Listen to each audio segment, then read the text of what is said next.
Okay, it is live. Go.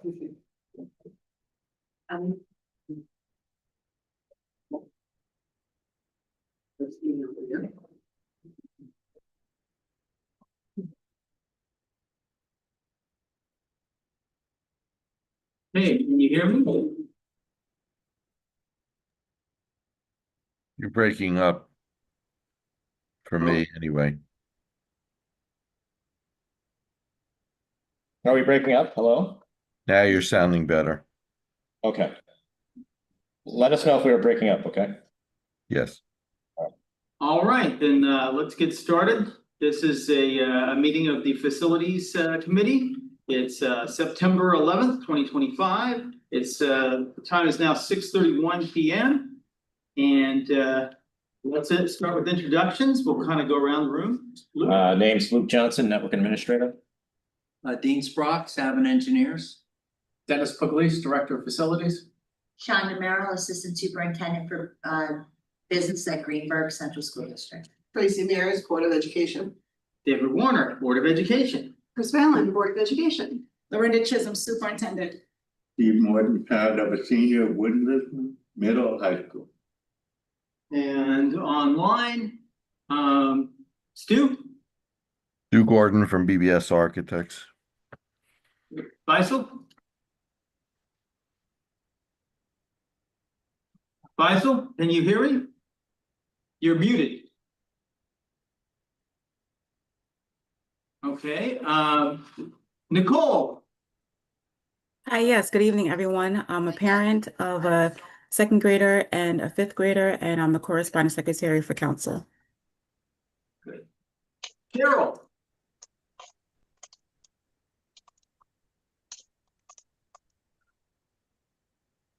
Dr. Carol. Allen. Say hi to us. You're muted. There we go. Hi, Carol Allen, community member. Good. Anybody I missed? Yeah, Good. Judy Basher, community member.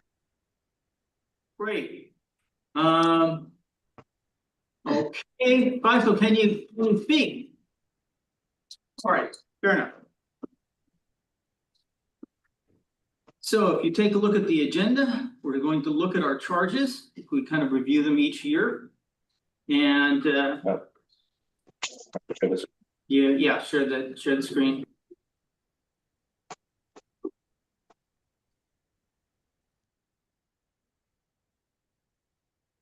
Okay, so the Board of Education adopts our charges, and we recommend if any changes from year to year. And so right now the charges are that our mission is to provide recommendations to the Board of Education regarding facilities. So we're an advisory committee, so the board can do whatever it wants, but we give them our informed opinion. Then the charges are the Facilities Committee shall assess the city's BPLP facilities on a regular basis. As required, provide advice and recommendations on the state of facilities, provide input on priorities for construction, remodeling, and repair of district facilities, and fulfill New York State requirements for a building visitation committee, that's the old name, and building safety responsibilities of a health and safety committee as per 8 CRR NY 155.4. It's a regulations. That last bullet includes confirming our asbestos management plans, regular drinking water testing, fire safety inspections, and certificates of occupancy are all in place. Does anyone wish to suggest any changes to these charges, or should we go forward as they have been? I move that we approve the charges, or do I move? Okay. You have to have a vote for that. All right, you made the motion. Board. Okay. All in favor? Aye. Opposed? Okay, great. Unanimous. Yes. Question, Mr. Warner. Yes, Have the members of the committee been appointed by the Board of Ed yet? the members of the committee have not been appointed by the board, so the next thing I'm going to do is to show you the list of members that I've got so far. And if anybody wants to add their name to that list, this is an opportunity to do that. I will then forward that to the board, and then I think we would then have membership, and then we could vote on a chair. Don't we have outgoing membership now? Yeah. And we definitely have 3 members. Well, the question is, who is allowed to vote at tonight's meeting? Well, what I'm getting from the board president is anybody from last year, but I Okay. don't know that to be true. Okay, so then don't vote, you don't wanna vote. I'm fine with that. I will go ahead with the instructed votes. We just voted on the Okay. charges. All right, Then I'm gonna make my motion. go ahead. I'd like to move that we elect David Warner as chair of this committee. Second. Are there any other nominations? Hearing none, all in favor? Okay. EW Did you want out of it? chair. Do you not want a chair? No, it's fine, it's fine. I wanted to have the membership be. Yeah, up to date, and then we have to vote. Okay, fine. So does anyone?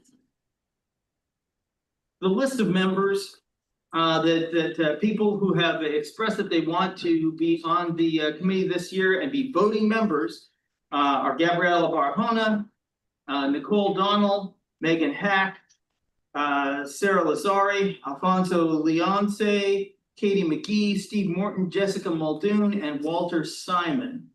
Does anyone else want to be on this list to be able to vote on recommendations to the board regarding facilities committees items? Anybody online? Carol Ellen, your name was not called. Ms. Bashar. No, it was not. Do And you I'm want- not speaking up. Okay, Ms. Bashar's name was not called. I'm just. People who are here tonight. Right. Ms. Bashar, do you wish to be a member that can vote? No, I don't think so. Not right now. Thank you. Okay. Faisal, couldn't hear it. Hi, sorry, I will not be as active as I've been in the past year, so I most likely won't make most of the votes. So kind of not worth having me there if I'm not going to show up to vote. Over. Okay, fair enough. So I guess this is the list. Thank you. So far. Yes. If others are interested but are unable to attend this meeting, what should they do? Trustee Warner? They should contact me since I'm now the chair of the committee. I'm David Warner, DWARNER at greenburghcsd.org. Send me an email and I will be happy to put your name on the list for consideration. Okay, the next item on the agenda is basically a review of what happened last meeting. So last time we had a recommendation from the board, which we brought back and explained to everybody that how we were going to divide up our money between the water main, the football turf field, and on an auditorium sound project. Yes. Before we go any further, can we change that? Because really that should be sound and lighting. Because that lighting. And lighting. Sure. And how we would pay for it, yes? I'm sorry. Technically, that line refers to what we decided at the April 22nd, 2025 meeting. The lighting was decided the year prior. So as far as accuracy of this particular sentence, you don't really want to add lighting because the lighting was approved at a prior year But budget the year. whole project is lighting itself. Correct, but this particular line is talking about That's the not board adopted the lighting. proposed budget to include these particular things. Yeah. We were looking at just a summary of the projects. I agree, but just to be accurate with. So the. So if I add lighting, then I have to add a separate line If you add for lighting for this. It would be higher than that. That's what I'm sorry. Yes. Is that accurate? It's accurate. That's. Yes, that's what Chris just said. We approved the sound. She's saying we approved the sound. That's why it's in there. That's this particular from 422. We approved lighting prior to that. Yeah, but I think think that amount of money is going to vote. Isn't it? This was included in the budget. Or April 22nd, I think, was the meeting before the budget hearing where we had to finalize the budget proposal. So this is particular to items that were being included in the proposal, in the proposed 25-26 budget. Right. If we're just talking about the list of projects and how much they cost, that's not this. I got it. I hear what you're saying, that you think the project, of course, would go up because once we add in the lighting, it would be higher. I believe so. I just don't have that memorized. But she's asking, is this the cost of the whole project? Is that what you were just asking, or is this just the sound? Yeah, I mean, my She's trying to. vague memory, so I'm just going, it doesn't matter, was that it was around that month but I have to look back. Anyway, it doesn't matter. And I believe I have a bullet a little bit later on in the agenda, where we can find out, we haven't gotten very far on that project, and we'll go over that, soon. Okay, I'll take that into consideration, lighting plus money, but it'll end up in the minutes. Okay, so then the budget passed, and it had these projects in it, and therefore the public has approved the money.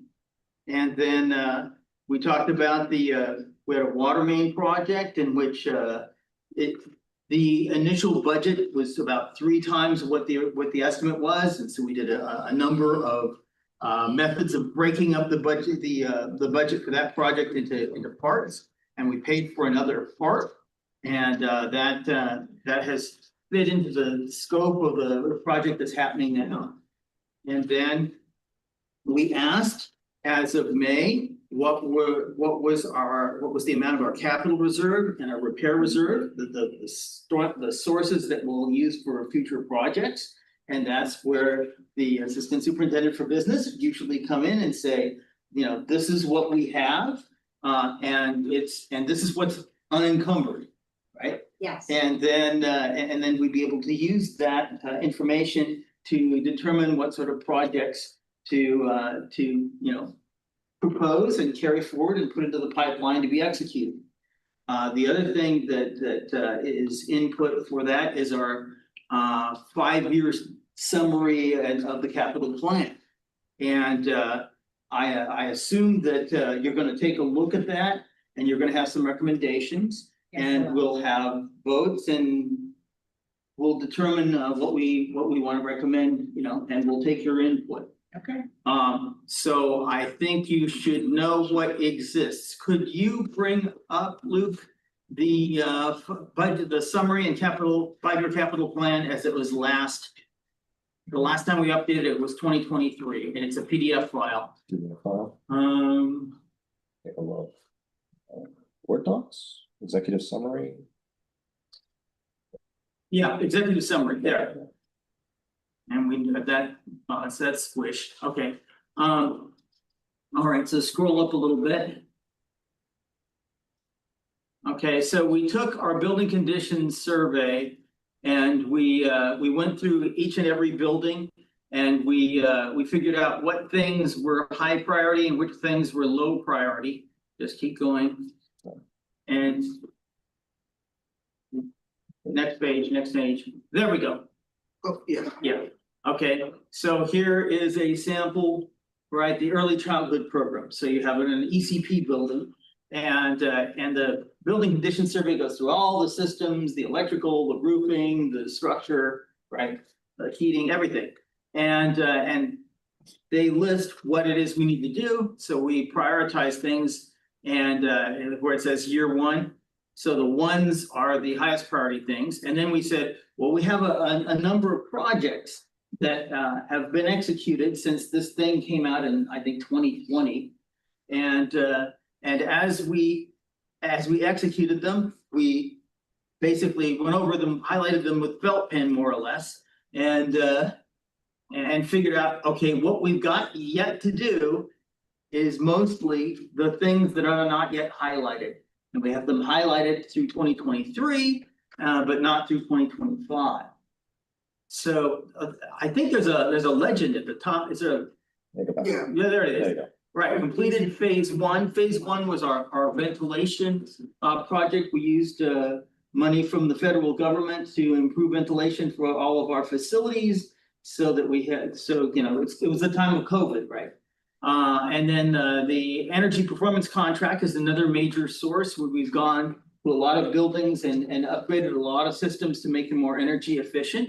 And so that's had a major impact. And then the phase two is the roofing project, and that was funded by a bond and by the state. There were a couple of contributions from the state. So those three things have been taken care of. There are a number of smaller projects that have also eaten into this list. So I would suggest that we get somebody to take this list and update it to have the 23, the 24 and 25 items highlighted as being taken care of, and then we'll have something to work from. Yes, Dennis will be working on that and it'll be ready by the next meeting. Great. Okay. That was the bold-faced item back in the agenda, the executive summary. Okay, so good. Any questions? All right. So now we're going to go over to, we have Stu Gordon on the line, correct? Yes. Okay, so I want you to bring up the this science lab diagram. First, the small diagram so that people can get a lay of the land, and then the close-up pictures. And what I'm going to have Stu is going to go over them and tell us what the committee has recommended and how the science labs will change. I apologize for this, but my work has not really been involved in a lot. I've been over, some viewing of what's happening at the science labs, but not on a deep basis. That was by Mike Messina, who unfortunately couldn't be here tonight. So I was just filling in. My responsibility typically at this Greenburgh is as the senior construction administrator. So I've been, keeping an eye on the projects that are ongoing from the point where they become where prior to bidding and then going from there. So I only have general knowledge about the science labs, so I apologize. I know that we had tried to get some gas piping done this summer, but the pricing came in crazy, and so we put it as part of the package for the entire science wings, and that's a 2-year project, 2-summer project. Okay, so do the drawings have gas lines in them? The gas on it, yes, I believe so. Okay, It was added to it, and I believe it's going up for. I think there are 2 things that are affecting the science lab. One is the CEQA resolution with the Board of Education to allow it to move forward to the next step with SED. Okay, so I'll read you the bullets I have in my agenda and we can go from there. So on 8/21, we appointed the Palumbo Group as construction managers for the science lab project. So that's a different group. Have we appointed someone from the Palumbo Group to be? We reached out to attend our next meeting, which is on the 17th. I'll take a look. For the next design meeting, so they're invited to get on board just to have some working knowledge of the project. Okay. I did reach out to them. So basically from that first diagram, we have an east wing, 2nd and 3rd floor, and a west wing, 2nd and 3rd floor. And the idea was for the convenience of a running pipe, basically we wanted to split the project in 2. So half of it would be done this summer, this upcoming summer, and half of it would be done the next summer. So east this summer, then west. And the SECRA Type 2 declaration was adopted by the Board of Education at our September 9th meeting. So declared it's type 2. Yeah, I did give that, I forwarded that to Mr. Messina's office, and he, yesterday. Okay. As it was reported from the tally, I believe, and so he could send that up to, SED. SED. Yep. Okay, yes, Chris. So we were discussing this a little bit the other night, and someone who took a closer look at this than I did, and who is more accustomed to drawings, commented that they did not see any gas lines on the drawings.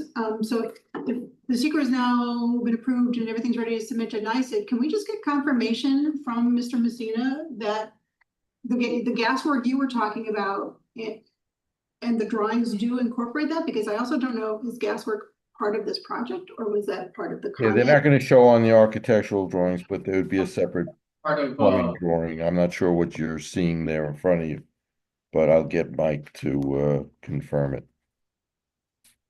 Okay, so that's a request for drawings that show gas lines, all right. And Mr. Police, what? yeah, that was, the plan was to start with the chem and the physics rooms first, which needed the gas and everything, so that's why we chose the east elevation. Right. So that's scheduled to have all the gas lines put in, you know, when the renovation is done. But I'm just wanted to just understand, because we have so many projects going on, and we do have gas lines being worked on as part of our energy performance contract. So I thought it was just, we're hooking into the gas line work that's being done. It's not, gas line work is not part of the science lab project per se, is, I There's- understand where The that. science work will be done, and there's existing pipes there that'll be tested, reevaluated, and then tied in So just the hookups within the classrooms. within the classrooms. The outside part is Correct. the other project, Correct. okay? So then theoretically, if we're talking about the part in the classrooms, there should be some sort of indication of gas line, Mhm. Mr. Johnson? I'm sorry about that. Hold on. I have a question. Yes. So when we said, when those bids came in too high for the gas line eyewash project, Right. which was, right? We said, okay, let's wrap it into the bigger project. Did we account for now, or how are we paying for it? Well, $175,000 is coming from the state because we had, go ahead. Okay. Okay, so that's a flat amount, and then there's the actual bidding process for the bigger project. So it's folded in, right? So when people bid on the project, it includes it. So I guess my question is, we had we had budgeted for the renovation of the labs, and it came to X amount of money. And now we're adding something, and I don't know how high that bid was, I can't remember. But so we're adding it to the cost? Is it a direct add, or is it because? Well, part of the renovation process, the gas lines and everything were included in the renovation work that needed to be done. There was a smaller allocation of funding that was supposed to go towards like the eye wash and some other construction work. But I guess, you know, in the interest of time and, you know, rather than put something in and take it out the following year, Right. we'll just put it in with the project. So I think they're gonna use the funding to go towards the major renovation. And we had enough money to, if it were a reasonable amount. Okay, that's what I was wondering. Rather than put something in temporarily for a few months and then take it out over the summer. So then, That's what the theory would find out. so it'll. Okay, I also thought it was because the bids came in too high. Correct, for some of the water and watch stations, numbers came in fairly high. Yeah, for the gas piping and eye wash stations. Yes. Right, so when they go and do the renovations, those prices are gonna be whatever they are. And I'm just wondering, do we know where we're getting that money from, if it's higher than the amount we had budgeted for? I would imagine that they have funding built in for you know, cost increases and they know what it costs to put gas lines in, and they fabricate that into the price. Our projects typically include the hard and soft costs and usually include a contingency fund, which, you know, allows the district to, you know, use that in terms of if any number is higher or if there are changes that need to be made. because of unforeseen conditions, but I don't have those numbers in front of me, so I apologize. So 7.4 is the amount of, a million was the amount of the project without the eye wash stations and gas lines. So it should be some higher number than that. My question is, along this journey, there will be meetings that people are going to, our administration will be there, the building administration will be there, right? And so along those meetings, you're also having conversations about the costs, right? Like each time you have those meetings.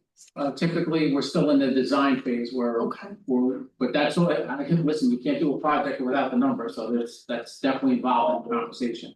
Like, when everybody picks out what the casework is, the cabinets. Okay, we want to be in a certain numbers now, do we want to spend all the money on the cabinets and cut back on some technology, or there's. So that's Hard kind of decisions, that's part all of kind the of, discussion. yeah, we have a pool of money that's this big, and we're gonna make our selection, so we wanna spend it on these cabinets, so we want, the smart boards or whatever it is, the technology in the classroom, or, we want metal cabinets, or. So that's the. That's all part of the discussion conversations, you have. correct? Okay, so, will we have somebody who can talk to us a little bit more about the design a month from now? Yeah, Mike Messina will be able to, he's been handling it. If they're already submitting to NICEAG, can they at least give the answer to, Our questions, yes. about the. Yes, Okay. I have notes taken, so I'll give it to Mike.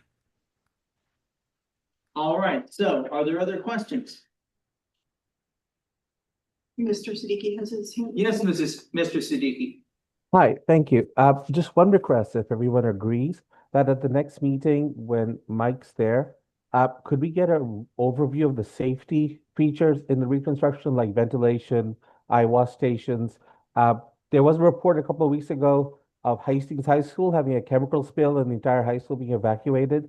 So everyone was fine, it was just a spill, but I would just like to know what safety features are included in the design, and if the science teachers have okayed them, etc., just from a safety perspective. Over. I know that Mike has been meeting with someone from the science department, but I understand also that that person has since left Greenburgh, so I don't know if they've replaced that person or not. That was Jennifer Bill Fiore. Correct. Did she been replaced? If I may, there is, yes, now a new science lead teacher has been approved. It's our understanding that the science team, like more than just Ms. Belfiore, were involved in the design, in the initial design meeting at least. Correct. And I'm hoping that although Ms. Belfiore is gone, that we're still talking to someone in the building like Mr. Smith, and that he's bringing along someone from the team. I can't speak to that, but that's my hope that it'll state out loud.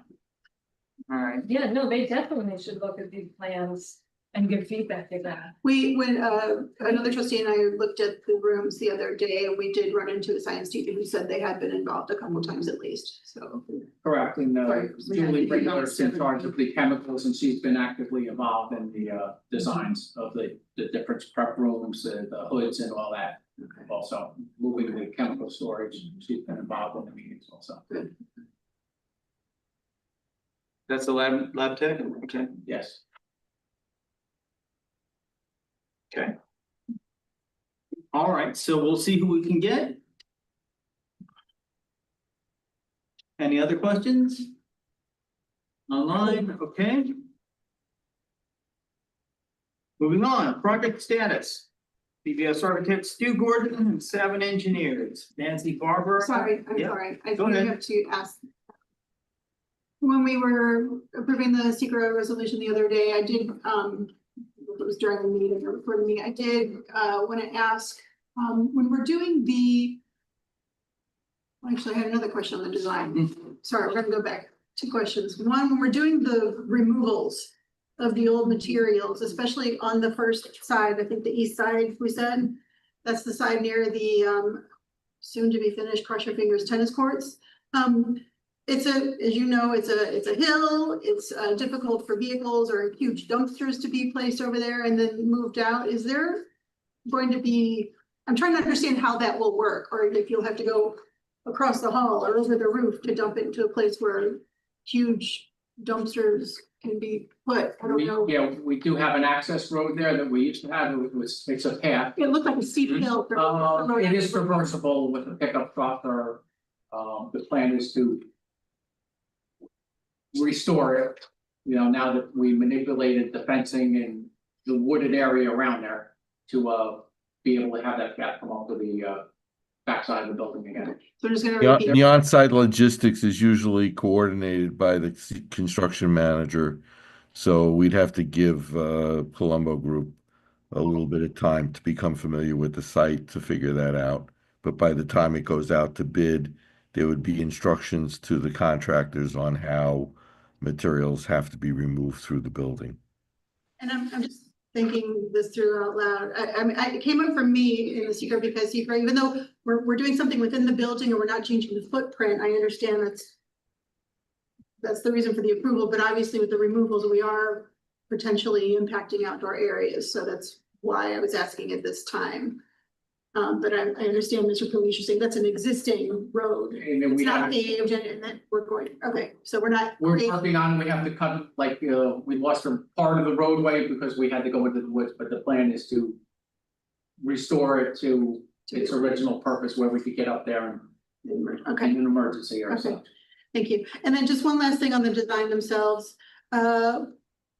I'm not the architect. I just want to understand, there are some cinder block walls that, again, I'm not the expert. I had this explained to me, look like they might be, knocked down to make a bigger prep room to be shared. And I just want to understand if the drawings would reflect those cinder block walls are being knocked down. You're trying to make sure they're not load bearing members? or Bearing what? or not, right? Yeah. Sorry. I'll probably have a nice. Load bearing. Yeah, that's usually checked. We have a structural engineer that works with us. Yes. No, you're not. At the drawing phase, at the design phase. Yes. Okay. Thank you. So, I know generally what the teachers were looking for, and that's the ability to move desks around and have and allow students to cluster in various spots, collect data, and put them on, put data up on whiteboards where everybody can see it. And if they got that and they got all the safety features, and I think there might have been one additional hood to for ventilation. And I think there were certain features like electric cords that would come out of the ceiling on a reel, right? So they can plug things in and they're done, the cord goes back up. And that was pretty much the gist of it. And of course, everything is in terrible condition and needs to be replaced. And so with gas and the gas spigots currently don't work, and about half of the sinks don't work. So they'll fix all of that, and the cabinetry will be work like it should be. The tabletops will be like they should be, and we go from there. It looked, the diagrams looked like they corresponded to that, yeah. But we'll hear more next time. Okay, other questions? Okay, moving on. Okay, good, you brought that up. Stu, can you see? I can't see is that the list that That's the list, Mike the sent you today or yesterday? hard copy or something, so you can look at it? I have Yeah. it printed, so. That's better. Okay, so take us down the list of all open projects one by one. Okay, the security vestibule is substantially complete. The school is using it. We're in the process of closeout with the contractor and the surety. We have one item left to do, which is being coordinated now by the surety, which is the film at the window film at the superintendent's office. And then after that, the project will be complete. Wait, Tracy has her hand up. I'm a little, because the security table or desk in that booth is not large enough, it's not long enough. Also, there's not the sign-in stations outside of the security desk, and I'm just wondering when that's gonna be corrected. I believe that the security desk was to be provided by the district, and that that we are working with Dennis and the security company in terms of what kind of iPads or whatever would be used for signing in outside of the booth, independent of the security guard. But space was left on both sides of the transaction window to allow that to be installed. So, Yeah, there was talk that the administration did not want a table inside the security vestibule in the little nook there. There was some talk about maybe putting a like a iPad with a remote printer setup. Like that's technology is still working on that part of the So then, if you're printing out visitors tags, would I assume that's the purpose of the printer? and how does the security person in the security booth buzz the door over here and see multiple things with a smaller desk? He has cameras in a number of directions, and he has controls of the outside door and then the door to the lobby. outside door, the inside door, the doors on the other side by the art rooms, on both sides, by art room 6 and art room 3. There's a little miniature control pad there that does like 5 different things. That you can And visibly see and all of speak them and. with a little desk. Correct, yep. Tracy, what are you thinking is needed? Well, that's, well, when we agreed, looked at the first things, they had the longer desk similar to the way that the original, inside booth was. That was much more space. They seem to be working sufficiently in there. I haven't heard of any complaints from the security officers, security personnel in there yet, but I don't know if they would complain to me though, to be honest with you. And so anyway, with the changes that are happening, we meet in this committee every single month. So when changes like that are made, which is fine, we don't make the decisions, you guys make the decisions, but is there some information that comes back to folks instead of just the product being different without updating and letting people know, the public know that this is a change that's gonna be happening? Or no? That wasn't considered or a discussion at this point that I'm aware of. Okay. Okay, Chris? I'm just gonna follow up on something Trustee Mayor said. We mentioned the little shelf on either side of the window for the sign-in process, and I remember being in a physical meeting with everyone at the vestibule at least twice, and us discussing whether that shelf would be big enough for either a machine to sit as part of the security process or not. We were told the idea was to attach security system, whatever system it is, by Velcro or something to the metal pillars, and electrical would be run, and then that would be the sign-in that people did there. But so I just want to confirm if that is where we're going, because the shelf is not big enough. It's a little 2-inch wide thing. Are the electricals down is the electrical set up to do that? And you talk about Velcro, is that?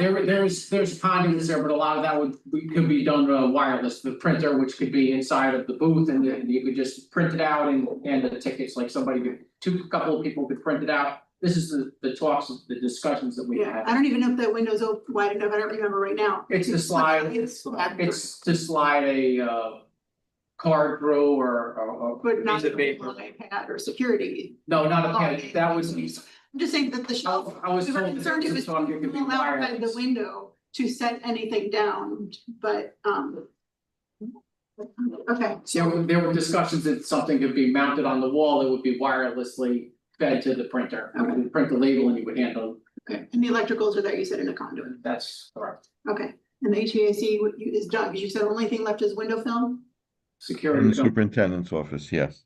they were going over When you the, fix the door, I feel like the door, when I came through it, it opens, but it opens like just at a 90-degree angle. Instead of like opening all the way, I don't know. Yeah, Doors are stopped at about 90 degrees, plus or Right. minus. Yep. Which is actually unusual, usually it flexes a little bit wider when you open a door. You're trying to prevent it from bashing itself. Yeah, like- It's a glass door, we're trying to- so But the against the against the pillar. column or the pillar. Right. Yeah. The doors also have to allow for access out of the next door.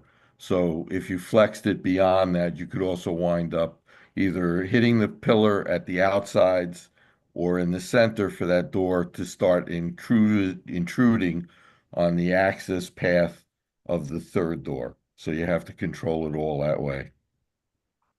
Okay. Okay, other questions on the vestibule? No, yay, Caroline? thank you. Good, okay. Water main. The water main is moving along. We've met with Dr. Chisholm and Shonda Merrill and Dennis to review situations once the work begins on Pat Capone Boulevard. We have contingency plans in place for one-way traffic during the morning and afternoon, the morning drop off and the afternoon dismissals. I believe that Ms. Merrill and Dr. Chisholm are meeting with community people also in terms of that. And part of the EPC contract, Con Edison has begun their gas piping down on Pinewood, and if you were at the site today, they have police controlling the roads for their work. So it became a little bit more convoluted what's happening, but the contractor has been working with the district and preparing stuff. They've also, for when they're working on Pat Capone, have agreed to adjust their work hours from 9 to 5 rather than from 7 to 3:30. They also we worked and met with Frank Gunn from the transportation office and working with him in terms of when the work is in the area of where the buses come out to Pat Capone, that there are multiple secondary means, and we're going to put in some stone over so that they have a second access to or out. Some of the work is going to be done on the 23rd and 24th when school is closed and Frank Gunn only has, he thinks, about 6 small vans going out for dealing with some other schools. So we've tried to stay on top of all of that. The work was started at the front of the high school to get out of the way before school started. They also came down Campus Road and then they're now working in the area of the cafeteria. And they're adjusting their work plates on at night so that if you get any deliveries that the roadway is open for deliveries. And they anticipate being done going in that work area somewhere at the end of next week. And they've already installed a new hydrant and a little bit further away from the road than originally planned, as Dennis requested, to make sure that none of the garbage trucks hit it at 3 o'clock in the morning. So we're trying to stay on top of everything with both Dennis and dealing with traffic in and whatever. There will be, when there's a single lane of traffic available on Pat Capone, Again, in the morning rush, there'll be no traffic going out to Hartsdale, East Hartsdale, West, whichever, Hartsdale Avenue.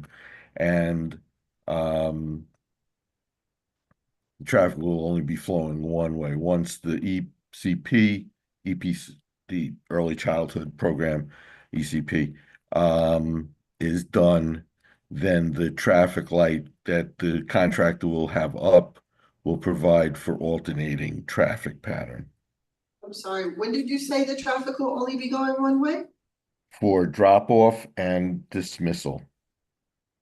That's not what I understood. So I thought they would go in and out the same way, but you're saying one, like go in the campus one side and out on the other side? That's what we've spoken about. So. Could you bring that's up the problem. diagram? Luke, could you bring up the water main picture? Yep. Because we already have, the reason why I'm saying this, we already have major traffic issue. Yeah. At, in the morning for sure. Getting to the campus, specifically on one side of the campus on the West Hartsdale Avenue. So if we were to dump all the traffic in and out of one way, that would be disastrous. How much, when we spoke to Frank Gunn, he has no buses going out to Hartsdale Avenue in the morning during the drop off. It's not just, but yes, buses are of concern, but it's not just buses. And we're gonna close off the road from the condominiums at Pinewood so that it's a one-way path at that time. So So can- Pinewood is at the right hand. Which way? Can Yeah. we just? Pinewood is at Could the you right, show us? right hand. Pinewood is in the right bottom corner. Bottom, the blue. That's Okay. Pinewood just on the other And West side. Hartsdale Avenue is off the So left. people can't enter that way or They're they gonna- can? They Either way, won't be able to during drop off and dismissal. so they won't be able to use Pinewood at all. Correct. You have to go up West Hartsdale. That's gonna be, that's so it's 100% of the You traffic can exit that way. on though. West Hartsdale. But they are gonna also start at 9 AM too, because Mr. Gunn was out there in the morning between 8 and Okay, he was out there for about an hour and he was counting the cars. okay, so 9 AM is. Yeah, so 9 AM after the arrival, it's, yeah. Yeah, right, so the morning is taken care of. After the morning, you're gonna have a little bit of the ECP traffic, but Right. you won't have the Because 200 other it's- cars without the buses. 10 Correct, that's why the plan was to start at 9, after 9. after 9. Okay, so now it's afternoon, so tell me what happens. I'm gonna do parent pickup at 3 o'clock. I believe that they're gonna have one-way traffic the other way. Which way? I did also speak to Officer Henry, and she was gonna have her traffic sergeant supervisor get involved, because we'd had a discussion about how LaFell and Maria Regina outside, the traffic is packed backed up past our entrance. Mhm. And it's gonna be painful, we're gonna have to probably have an officer there to help maintain the flow. Yes. So I did have a discussion with Officer Henry. Okay, Maybe, officer at West Hartsdale. So can we get a having a- recap? having an officer, I'm sorry. Having an officer means who's paying for that officer? Oh, that is to be determined, I don't know if it's the contractor's responsibility or, No. I know Con Ed pays for their 2 officers that they have during their project. But I don't know who's responsible for the officer, it wasn't written in the specs that I'm aware of. I need to No, go it back. wasn't. Good. Let me just summarize to date. Beginning on X date, what is X date? The 22nd. Beginning on September 22nd at 9 AM. Traffic from East Hartsdale Avenue, the bright blue, will not be no, that's allowed. It's not bright blue. East Hartsdale Avenue is not even on the map. We messed it up. West Hartsdale. So on September 22nd at 9 AM, traffic entering campus through the back door from Central Avenue, which is the bright blue section, will not be allowed to enter, correct? Is that what I'm hearing? What we were looking for is when it was during the drop-off times. We adjusted the work period to 9 AM, and then that would allow for alternating traffic, the same way you would have at any place where road construction is done. There'll be a traffic light in both directions, and there will be traffic rather than a man with a sign, which is less safe, especially with the way people drive through your campus. There will be a light, be a traffic light in both directions, and it will alternate traffic. Okay, so then at 9 a.m. coming from Hartsdale Avenue, the green Nine section. and more at 9 o'clock, it won't matter because the majority of your traffic is done. Your school traffic is done. Just trying to make a little diagram in my head so I understand what's happening. From 7 to 9 a.m., people are gonna come and go like normal. Is that what I'm hearing? 9 to whatever time your dismissal is, it's going to be normal. But going out at 2:30 to 3:15 or 3:30, 2:45 to 3:30 is, I guess, the time that we talked about. It may require that traffic is only going out to East Hartsdale Avenue, West Hartsdale Avenue, sorry. Okay, so look, I need to go back to the morning. From 7 a.m. to 9 a.m., what's happening? It's free traffic. Nobody's there. Normal life. The plates are on the road. Okay, Plates all are right. on the road. Yeah, it should be the normal traffic pattern until then. Okay, because we basically need to boil this down to bullet points. Yes. For Very everyone. simple. Then at 9 a.m., beginning on or about September 22nd, 1 to 2 projects will be going on simultaneously, therefore we need to adjust traffic flow. If you're entering campus after 9 a.m., between 9 and 2:45, from Central Avenue, you're gonna have some sort of light saying you gotta stop and go when we tell you to. Same thing when you're coming in from West Hartsdale Avenue. There's gonna be a light or some sort of traffic indicator saying, stop and go when we tell you to, because it's gonna be restricted traffic.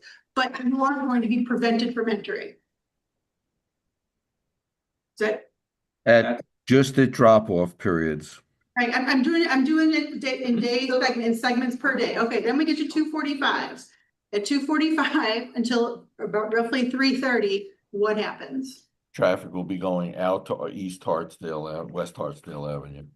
So no one will be allowed to enter campus? Yeah, From either, I'm asking, let's start on the Hartsdale side. Is anyone allowed to enter campus from Hartsdale side? you're gonna wind up with a humongous traffic jam if you do. Mr. Gordon, please say yes or no. According to the current plan, will people be able to enter the campus I from don't the believe West so. We've been Hartsdale? discussing this and, the next step was for conversations with the community and also the police department to see if they could provide assistance. But the way we see it is that you need to allow for the buses to leave and your traffic is typically out to West Hartsdale Avenue. So you're saying you will not be able to enter the campus from West Hartsdale Avenue at 2:30 because there will be one way going out towards West Hartsdale. Is that correct? Yep, during your dismissal. Okay, and then from 2:45 to 3:30, coming from Central Avenue, the blue segment here that we're looking at, what does traffic look like? Can you enter campus? We're not getting involved in that now because of the Con Edison operation, which we were told about on Friday and they began on Wednesday. They were supposed to start on Monday. So we don't know yet how that traffic will look. So CPA unknown. So if a parent is coming to pick someone up at 2:45, we currently don't know how they'll enter campus. So That's why we are recommending this kids use the buses if possible instead of having parent pick. So Right, Mr. Yeah, that's not gonna work. So Mr. Gordon, you're hearing confusion from us because it Yeah, does. but you're starting the questions all over again. We went through this in 2 weeks. Excuse me one second, please. We went through this. We understood that there was going to be issues, and probably 2 to 3 weeks ago, we started conversations with the contractor, with Dr. Chisholm and Shonda Merrill present at the meetings. We started going over stuff, and Dennis was there as well. And we were discussing the situation in terms of how to handle the traffic in the district. We also discussed it with Frank Gunn in terms of what his needs were for the buses. So we've gone through the process and we reached a certain point in that process. Unfortunately, a bump was put in the road when Con Edison decided to start work at the same time or to be simultaneous with us. And that changed the situation. We don't have control down there. We can't, the only thing I can tell you is that Con Edison has agreed to only work from 9 to 3:30. And at 3:30, that Pinewood end of the campus will be completely free flowing. They'll plate the road and their equipment will be off the road so that you have 2 lanes of traffic on that side. But that'll be at 3:30. So again, I'm not starting the questions again. I've never asked you a question.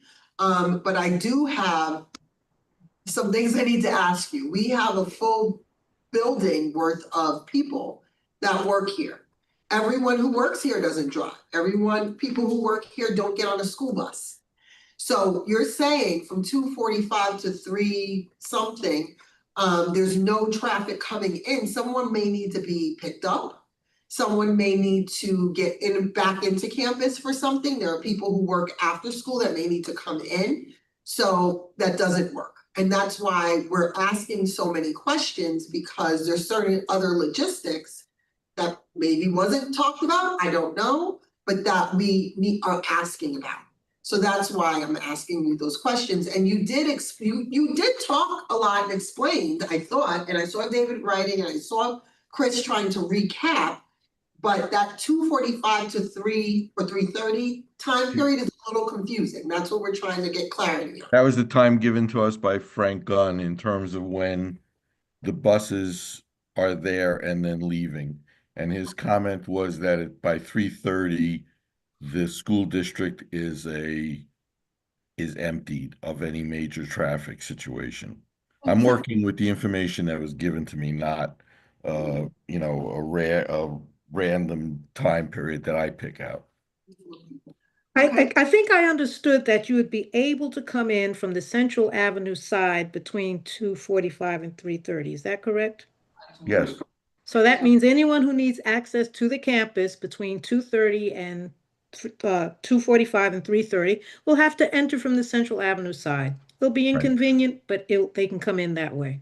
Once we Dr. clarify Allen- with RWE and Con Ed. I don't know if y'all are all in a different meeting. What I heard Mr. Gordon say, and I think it was Ms. McGee that asked it, what I heard him say was, we're not talking about that. We can't control Con Ed. We don't know what Con Ed is doing down there. So The only thing that you will have down there is that Con Edison will be controlling the traffic. So it may be alternating traffic. There may be a backup down there, but it'll depend upon Con Edison. And I don't have control of that. And I don't think you There were do two either. places. So there's one at the Pinewood Gate down the middle of the Pinewood Road, and another one on our side of the property. People have access. Correct. Okay, now, where's the actual work That's what I going? wanna know. Can you Where's the actual segment work it? going on during this period of time, starting September 22nd? What part of the road? It's going to start near the bus garage and head towards That Stone Oak condominium. Like that intersection is pretty Okay. much done. So from there to the left. So the ECP parking lot is available? If Yes, you were- they will keep the road access into the parking lot available. They have plates in place. They'll have that. They will also maintain, the sidewalks and things like that. There's not going to affect that. And What's bothering me is I'm thinking, you try and inform everyone, but invariably there will be some set of parents that will not get the message, and they'll try to enter from West Hartsdale Avenue when you can't enter from West Hartsdale Avenue. Usually what you do is you have a detour sign. And you point. unfortunately, you don't have a place to detour. We would Right. have a sign that there's no through traffic. And Right. hope that people understand that no through traffic means you're not getting through. Now. And that's why we also suggested that the school district discuss this with the local police and see if the police would be willing to help, because the problem is going to be that you're going to have 3 schools affecting the West Hartsdale Avenue Road at that at your entrance ramp road. Right. So Yeah. what I'm thinking of is we have 2 different sets of students. Okay, so one set of students are the very young students, right? And but you can get to the very young students if you can make it to the ECP parking lot. You can't get to the secondary students, but they're mobile, they're capable of walking. Okay, so if you had some spot based off of West Hartsdale Avenue where cars could go pull up and stop and wait for their students, and then have the students walk to where they are, at least then you would have, you know, access between the students and the parents. And I'm wondering if there's some way to do that. What's Hartsdale? But if they can go in Pinewood, why would they do that? Right. Why would we? The problem with doing it that way, Mr. Warner, is that your turnaround would be on Pat Capone. So you'd have everybody making, 3-point U-turns in terms of So I'd have to, getting out of there. And I there's have- no place, the only place that you could stop a car possibly is on the little entrance ramp to Pat Capone, which is coming from the Scarsdale side from the east. Would be the only place that I could see you stopping things. But even there, you would need to have some kind of control, the police or whatever. But I think that what you have to also understand is that when there's construction going on, and you guys need this construction, is that, you can't satisfy everybody.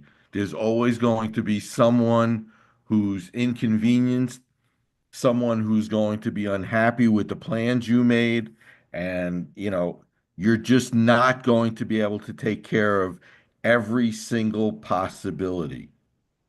just hear me out. Nobody, So let's wait. If it's possible to make it to the ECP parking lot, the ECP parking lot is large enough to allow people to turn around. So you could have people at the ECP parking lot stop, then their kids can come to that spot and get in the car, and they drive, and they make a U-turn using that parking lot and get out. Will that work? That's fine when the work is happening before the ECP building. Once it gets to the ECP building, you'll have Well- one lane of traffic. I mean, in the morning, it's going to be 2 ways traffic, so I'm not sure I understand. But in the afternoon is when you're going to need to get the buses out to Hartsdale Avenue.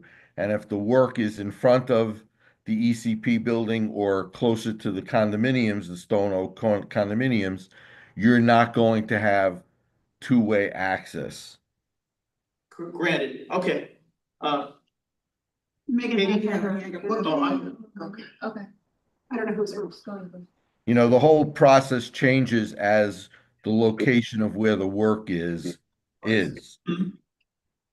Katie? What's the communication been to Stone Oaks? We are scheduling meetings. We've scheduled one with Finer too, so we're scheduling meetings with them. We're trying to get on people's calendars now, so, but other than that, we've put out the communication for the school community. We're on a couple of calendars now to meet with the community members, the outer community, so that's what's happening at this point. Okay. That's our next I can't on the list. emphasize Yeah. enough Yeah. how much communication you need to give to Stone Oaks. In essence, we're not going to really impact Stone Oaks. The work that you're going to control is from Stone Oaks onto the campus. Our work stops at just about where the Stone Oaks driveway is. so Mr. Gordon, we are a campus, but our community is directly connected to us. So Stone Oaks does matter. They do utilize, I understand, and we know that this is a private road. It's our road. We understand that. But Stone Oaks are our neighbors, and to be neighborly, they do utilize our campus a lot. So it is, as Ms. McGee said, she cannot stress the importance of yesterday. talking to them more than once because you need to hear things multiple times before you understand it. Not just Stone Oaks, the Poets Corner community, I don't know the community behind the Poets Corner where Sarah Lazari lived, all of these people are gonna be affected by the traffic. All these people may or may not utilize the campus to cut through. Granted, it's our campus, they don't have to, but they do. So we are very concerned and our community is affected by it. So we're very concerned by it. Megan's had. Yes, I know. Megan, There's no doubt that this is going to be a big challenge, traffic wise for sure. But what is the actual timeline we're talking about that the road will be one way closed in period of like weeks or months? So we know time of day. Probably 2 months. Yeah, Pinewood, the Con Ed was talking about 5 to 6 weeks. So if I can just, because I'm trying to look at the schedule, and you said September 22nd through, let's say, early October. I'm guessing that's the green section of Pat Capone. Yeah. Part of it, and then in October you move to the yellow No, section. 8 weeks. If 8 they weeks. start the end of September, they're gonna be finishing just around Thanksgiving time. For just the green section? Yes, All right, because I'm trying to tie it up with the numbers on the drawing. Okay, so just the green section. so 9/22 to Thanksgiving? Okay, about, yes. I mean, it depends upon weather, it depends upon a number of things. It also depends upon how much rock they hit. so I'm just, again, trying to diagram in my head. During the summer work that got done was the green section that went behind the high school, the little V there, the little Y. The green section that went behind the high school, in front of It's the high. that, it's the work that was done to this point in time is from Pat Capone to I don't know what the road is there. I would think it's still Pat Capone before it turns into Pinewood. But it's the piping Yeah. from in front of the high school in both directions down to Pat Capone. And the turn was made at Pat Capone by the bus garage. That piping was done in the summer and is complete, is finished. The only thing we have to do is test and chlorinate. Yellow section. The other Y on the left side is what goes down to the cafeteria area, and that's what they're working on presently. And that work should be finished about the 22nd or by in about 2 weeks. So. The blue section Now- that's still in the project? Yeah, the blue section was done up until the turn right now. Okay. Where it makes the sharp turn. So leaving the high school. That'll be the Before you leave second part. Hopefully, all the work is done on Pinewood Road, so then we come down and we work our way down that side. Just so we all have a diagram of what's left to do. And Yeah, what's already done. from there to the school is, that part is done. The digging is And done. then we have to do from the turn out Yep. to the. Out to Pinewood. the gate. And that's what we're trying to coordinate with Content being done with their part, so we could get on the road for this project. Right, So Ms. Bashar has her hand. yes. Yes, I just wanted to say I live in Rex Ridge, right after the gate that goes up into Woodlands. And today I came home around 11:30, 12 o'clock, and the police had the road closed, Pat Capone closed off. You could not enter. I couldn't even get into my parking lot here. You could not enter and go up to the school at 12 o'clock. It was totally closed down. That's outside of our control. That's all by Con Edison. Yeah, they're not making life easier. Part of yeah, I understand that. They don't bother to worry about that. Correct, I tried that myself, too. It was closed for about 15 or 20 minutes, because then I came around, I did the big loop down Central Avenue, I came up West Hartsdale, and then I went down to the police officer. And I said, and then there was cars coming through at that point. So there was a 15 or 20 minute window where that was. Okay. So Mr. Gordon, I think thank you for letting us know, Ms. Bashir. I think she's letting us know, which signals a question to me, who's communicating with both? So Mr. Gordon's saying, oh, that's out of our control. So he doesn't want to talk about Pinewood side, which is fine. Well, I don't know the scope of the work from Con Edison. They're going well beyond, their work goes beyond the gate down to wherever they have to make a connection to their gas main. Their gas connection to the new piping that goes to the high school is somewhere in the vicinity of the gate. It's gonna be on plus or on one side or the other of the gate. That's where their piping goes to. Our work goes to approximately the same location, but ends on the campus side of the gate. And then we make our connection to the water main, no, the water main connection is at Stone Oak, sorry. Okay, so Mr. There are two connections. Yeah, You're there are right. two connections, You were yeah. right. Okay. There's a connection on the plywood side and there's a connection on Okay, the. sorry. All right. Okay, Tracy, continue. Who's communicating with Mr. Gordon and Con Ed? We had a teams meeting with everybody, the superintendents, all of the contractor for the water main project, Con Ed was on there. Whoever's managing that communication, if Gordon's side is gonna close down from 2:45, whatever the time is. Con Ed needs to be clear about their times, tell them to choose times, let us know times, whatever. Ms. Bashar is saying, at least from 11 something in the morning and 12, whatever times they plan to close down so that they're not the same times. There has to be coordination. See, Con Ed uses police officers, that's why we're trying to get Officer Henry involved with that part of it, so. If they have a traffic jam down there, it's gonna affect us. Yeah, but they can get police officers, there'll be 4 different police officers, that's great, but they still don't communicate. We need somebody to have both sides, communicating both sides. Mr. Gordon is not responsible for Con Ed's not responsible for Mr. Gordon, but somebody has to say to the other side, this left side is gonna be closed at these hours, and can we please not do that at the same time? When we spoke to Con Edison, we explained the situation and their, consideration or changes to their normal operation was to have their men working a short day. Keep in mind that Con Edison is paying their guys for an 8-hour day and they're only working, I don't know, 5.5 or 6 hours.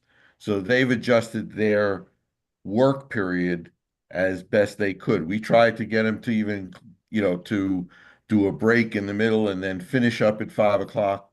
But they said no. What we would do is from 9 to 3:30, and I wish you good luck. I've been in this business for 50 years as a general contractor. More year later after that with the architectural firm, I can tell you that I have never found anyone who is able to tell Con Edison what to do. And if you're able to do that, all power to you. But there's a certain point in time that I think that, we don't have that option.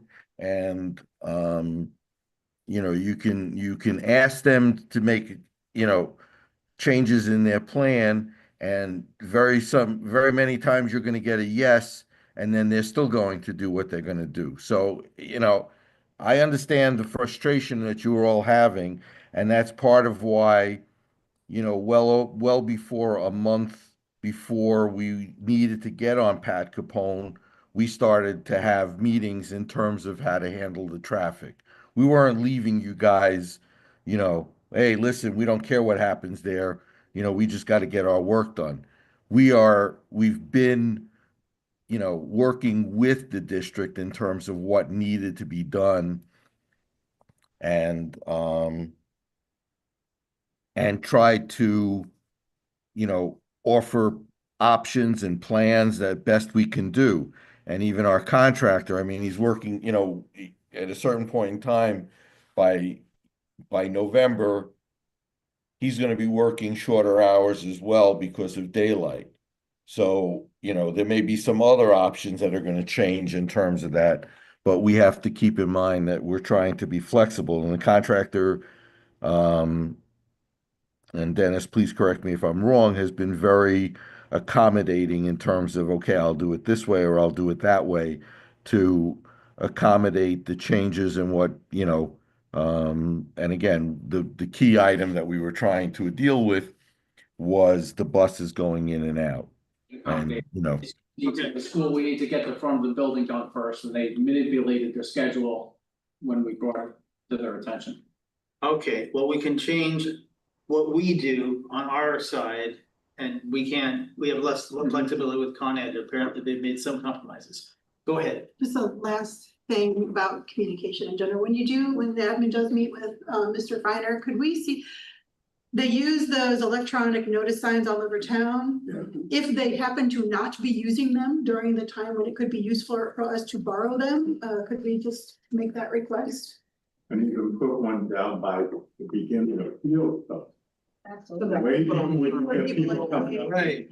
I agree, I agree. I'd like to make a comment, please.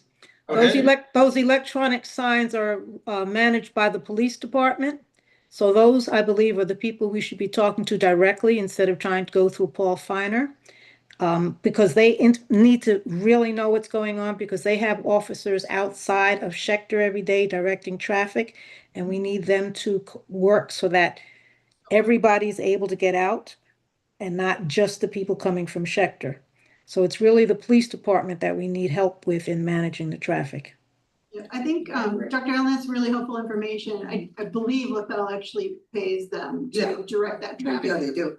So That is true. That is true. They pay them, but it is still a police officer who's following police protocols. And it's someone who's assigned by the police department to that site. Yeah. And if that is true, then we may be able to leverage the police officers that are directing traffic for Con Ed as They would well. all have the radios, because we have trouble over here, the road's Right. backed up. Right. I'd also like to throw out the suggestion that for kids that need to be picked up, we could perhaps bus them over to the shopping mall where the Acme is and the Pizza and Brew for the parents to pick them up there. So that's something we could consider. That's a Such great good idea. Or even. To the Dunkin' shop. Donuts and Acme. Oh, okay. Yeah. a Yeah, remote, to the site as opposed to remote pickup point. Yeah. Right. Would be good too.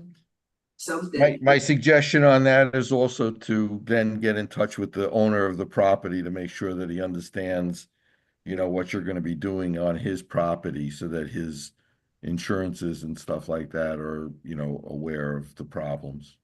Right. Beautiful. Yeah, like, are we having home soccer games and things like that that start at 4:30? There are very Before few 5 athletic o'clock. events happening. Oh, I'm gonna not answer this one. You probably- Okay, I'm just wondering if that's been taken into account, because in the, messaging we got, From it just said avoid, but it didn't address like. So McCoy was involved in the meeting too with the Con Ed because of the fact that we have practices more so than any matches and meets here. So thinking and trying to consider the safety of the students after hours too. So those have been considered. I think he sent that out just as a reminder and a continuation to the communication that myself and Ms. Mira originally sent out to the community, just to remind parents and students that this construction is happening. So. Okay, but practices, people can take the late bus home from games. Are 4:30 games happening? It's. I will double check with McCoy with how traffic's been looking with games. That's where fans come. And people come in at 4:30, so I'm just saying. Well, the Con Ed construction is supposed to end by It's 3 PM, right? So 3 that'll p.m. alleviate Okay. traffic. 3:30. Yeah, they'll probably end construction at 3 and take about a half hour to plate the road and, sweep up and, get their equipment out of the roadway. Good, so but the water mains work is going till 5? That, yes, Correct. until the time changes. I think they said when the time changes and it gets dark earlier, 4:35. they would be start to get shutting the right. down for dark. Right. Okay. I don't know when you're gonna wrap up this part of the conversation, but I just, again, When people have nothing more to say. want to stress the importance. I think it was a brilliant idea to suggest that the walkers, or the kids who have to get picked up have a drop off point. That's actually truly problem solving. So that's thankful, but I don't wanna forget about the staff. We have building full of staff that we're basically saying you're locked from getting anyone coming in for 45 minutes around. And that's if everyone's prompt with things. It could go a little bit longer. So, I don't know. Staff about detour. Right. definitely make sure. Yeah. They're not stopped from coming in, they're only stopped from coming in from West Hartsdale Avenue. They can come in from Pinewood Road. There may be delays because of the flag pin stopping them, but they can come in that way. And yes, there'll be inconvenience. It happens to all of us who are driving around town all the time now. I hear you, Dr. Allen, but I hear Mr. Gordon say, first, I don't wanna talk about that. Then he said, yeah, after you chimed in before. And then the third time, I just heard him say, good luck with telling Con Ed what to do. I heard Ms. Bashir say that Con Ed was shut down for about 15 minutes. I asked, can we help to communicate? If we can't tell Con Ed what to do, they may also have an issue at that point. I heard Mr. Gordon say they're gonna end at 3, but then it takes 30 minutes to do plating. So between 3 and 3:30, we don't know if they're gonna shut down the road. That's my point, to have some clear communication with the fact that, yes, we're displaced or inconvenienced all the time as adults, but people may be stuck from getting picked up or any moving around. And so that is, just needs to be whatever. We did have a meeting last week with the Con Ed folks and BBS. And I will say that at no point during that meeting did Con Ed say they were going to close our road. So today was unexpected. We were shocked. It wasn't part of the plan. Once we noticed, I did go down there, and by the time I went down there, I did see traffic coming. By the time I noticed it, there was traffic coming from. By the time he got there to complain. So, I mean, I'm Stu, would it be possible to set up another meeting with them? Sure. I think we probably meet at least once a week until these projects are complete, especially on Con Ed's side. I mean, we can ask Con Edison to participate. Again, we have no control over them. We don't control their money or anything like that. That's part of the EPC contract. I don't think it's about control, I just think it's about communication. With the and- police, and- it kind of uses the police officers for I just traffic. wanna be control. clear. So I think there are traffic, liaison, maybe Officer Henry speaks with the traffic sergeant. And they have some communication within the department between the person that's out on LaBelle. Maybe we have an officer for 15 or 20 minutes as our buses are leaving to help and stop the traffic so that our people come out of Hackerphone Road. And then in correspondence with the officers that would be down on the Pinewood side. There needs to be some coordination there, obviously. Who was Lou on the call last week? I thought he was from Con Ed. He was speaking on behalf of Con He Ed, was one of the. He was. Advisors, correct, from Con Ed. yes. So we did communicate with Con Ed and we thought we Yes, had and the a town was plan. also on there also. Those would be the parties I think that we should continue to meet with as long as they're working at that end of the game. Dr. Chisholm? And I was gonna say, what I can do is follow with Officer Henry, but we need to make sure that we have clearance for that first. Especially because if it's something that we're expected to pay for, I'd rather have the conversation. Before anybody else has the conversation. There was no discussion. There wasn't a discussion. Yes, I just wanna back that up a little bit and I'll take care of that. Okay, See no hands. anybody else? Okay, let's go back to the BBS project status report. We made it through water main project. All right, continue with the tennis. Okay, the tennis courts, the coating will be probably put on, I believe, the beginning of next week or the middle of next week. What they've indicated is that the tennis courts will be usable on the 29th of September, barring any, extended inclement weather. They're finishing up the fencing and they're going to be painting and coating the courts. Katie? All right. Yeah, for Um, the, Wait, Stu, Mhm. I have a question because I'm not on the board, but the board knew more than we did. Obviously, what was the delay this summer and what was that I heard about a misconfiguration of the courts and was that rectified or? Did you tell No, me? first off, the misconfiguration is a misnomer. the layout of the courts was done with a previous administration.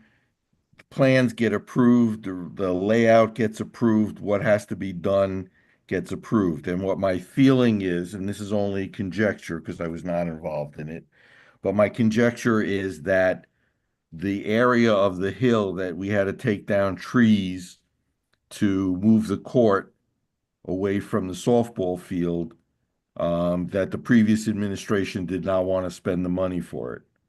When we laid out the courts, Matt, the principal of the high school, was concerned about the spacing that was there. So we we got a proposal, and we needed board approval for use of the allowance money to take down the trees, to remove the stumps, and to adjust the courts to the new guidelines that were being given to us. So it was not an error. It was done in conjunction. Plans get approved, get reviewed by groups, whether your committee or someone else. I don't know who did the reviews back then. I'm not sure who was involved in the athletic department, but along the lines, we just don't draw up something and say this is good enough and go on. All of our projects get reviewed the same way the science lab has input coming from your science teachers or your science department. All the layout of the tennis courts was done with approvals from Greenburgh schools. So it was not a error.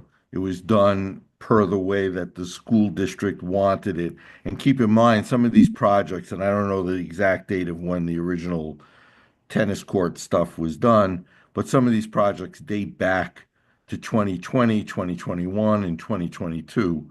So I'm not sure who's left at the school district that might have been present then. Okay, stop. And I'm not using that as an excuse, but there was no error in the layout of the courts. Once we had the trees out of the way, we gave a new configuration to the contractor, and they began the new configuration to satisfy the new requirements in terms of the setup. Wait, so what was the new? I'm sorry for not understanding, but. The courts were moved further away from the tennis court, from the softball field, and into the hillside. Yeah, go ahead. The access road that was the way up to the science rooms that we're Yeah. gonna need for the renovations. If we ever do a building envelope, they're Right, gonna need to get the supplies up there, the carting containers up there. The access road was impinged by the courts. oh, okay, so in order to adjust for that, you changed the design. And is that what slowed things down? Cause my understanding was we. I think had- we went with an extra court. We used to have, we wanted to try to get 4 courts rather Right. than. So Okay. when we did that, it impinged on the access. So how many do we have now? It's gonna be Well, you couldn't know what we had. What we had? We had 3. So we're back to 3. We're going to 4. Now there's 4 courts. We picked up an extra court. Well, make that extra What's the court. final? Okay. Okay, because they were going from the previous administration to divided by the co-team camp where, I just wanna know. what Yeah, the no, final- we had a. That was the we thing, did- but it we impinged on the were- access. We road were in here case all something summer. happened. It's too close. We to heard access. little comments here and there, I just needed the update. Thank you. When we added the extra court, it impinged on the road, the access roadway. Close enough. Close enough. They put that, move forward. Okay, we're looking forward to the. Okay. It's all has- The track project, was Wait, part of the wait, state, I'm wait. sorry. Myself? Hi, yes, I know we are running out of time. I had 2 quick questions, just for my clarification. We just moved the design of the course, the physical location, over a few meters, yards, feet, etc. And that we still have 4 courts that we're building versus the 3 we had previously, correct? Yeah. All right, good. The second question is, we don't have to pay any extra money from what is already allocated and budgeted for, and we did everything within existing resources, including any extra funding we had, just in case we had hiccups, correct? Yes. Thank you. That's it. Over.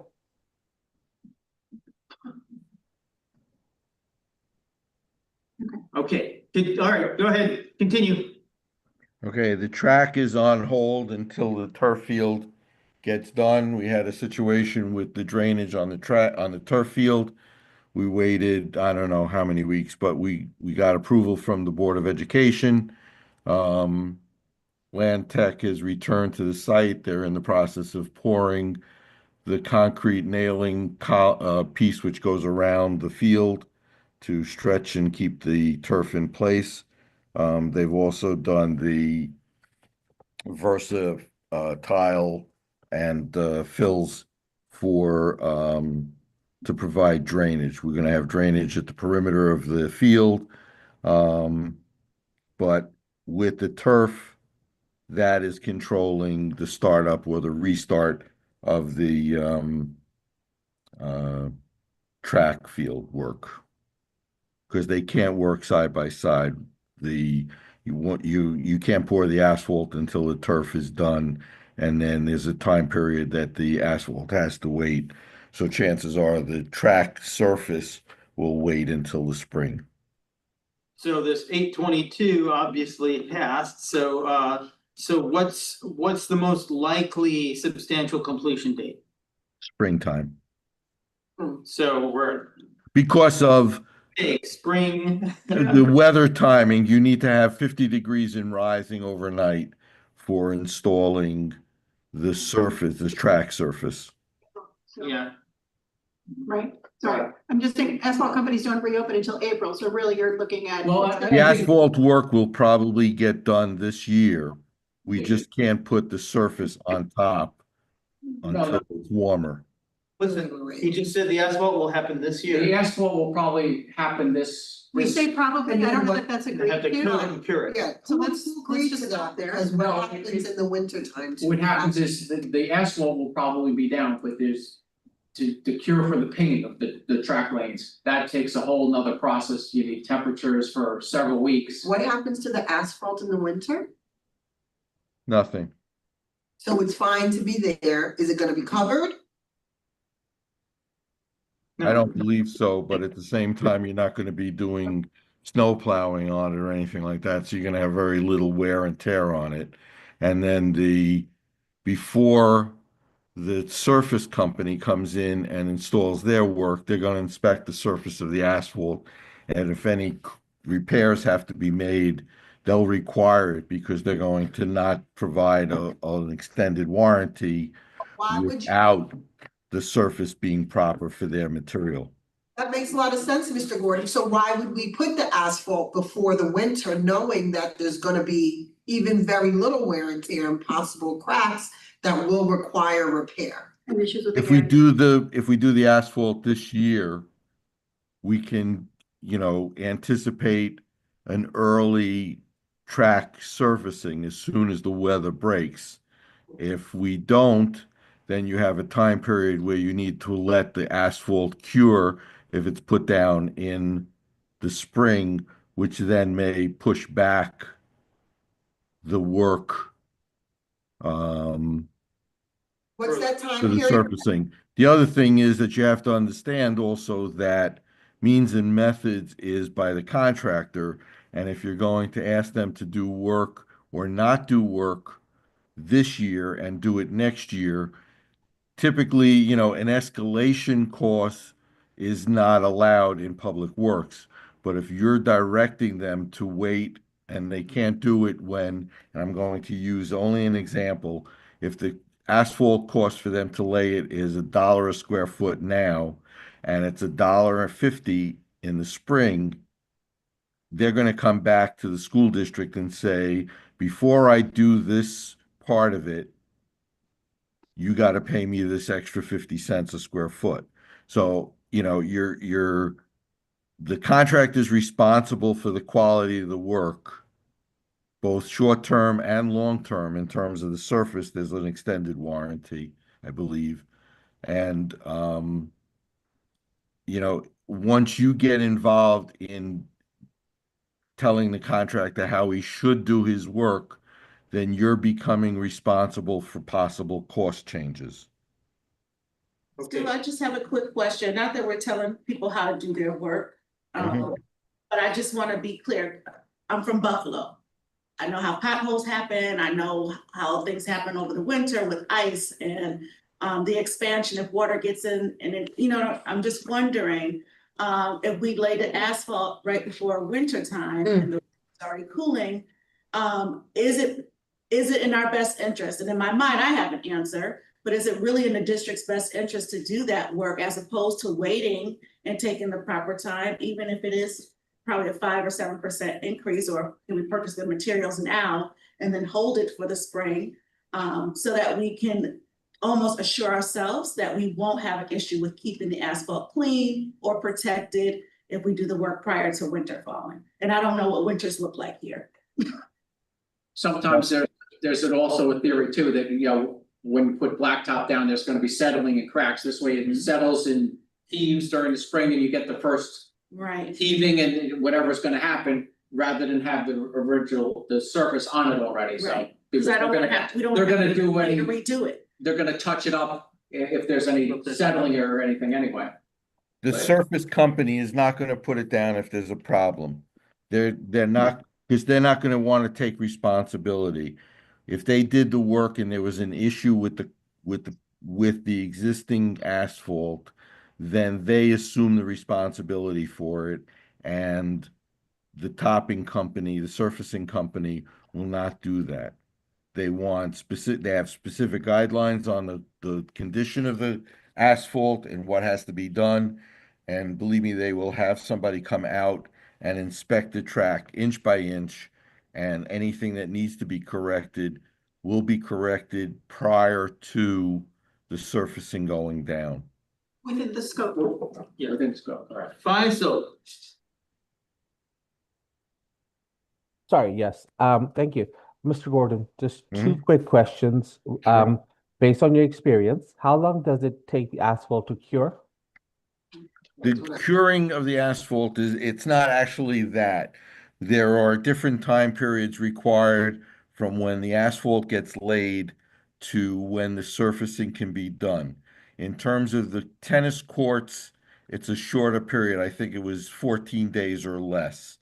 In terms of the surfacing for the track, you're looking at probably 28 days.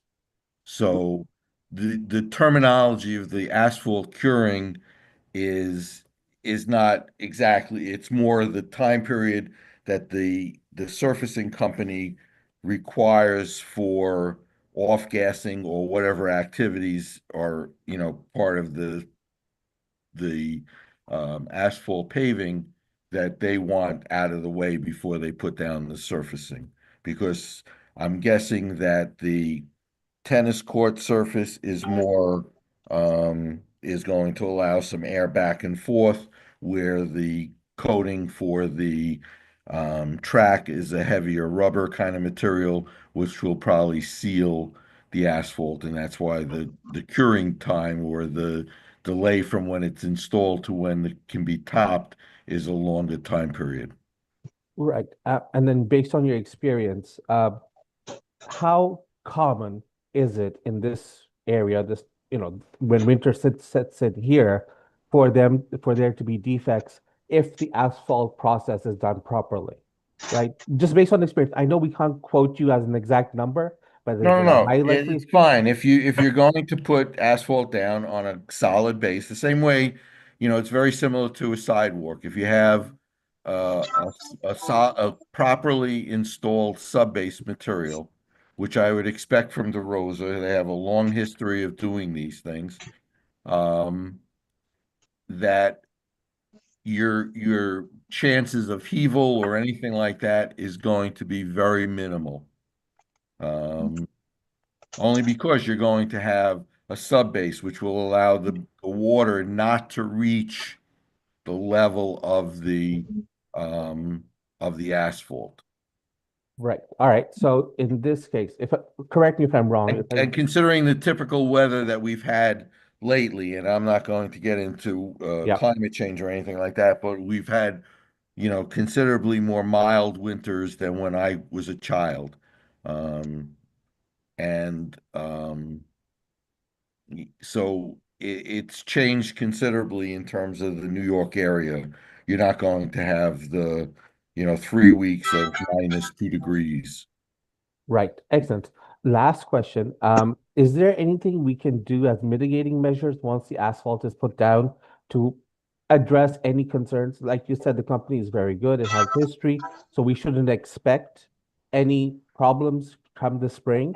But is there anything we can do that is low cost that might address the concerns of everybody else in the committee?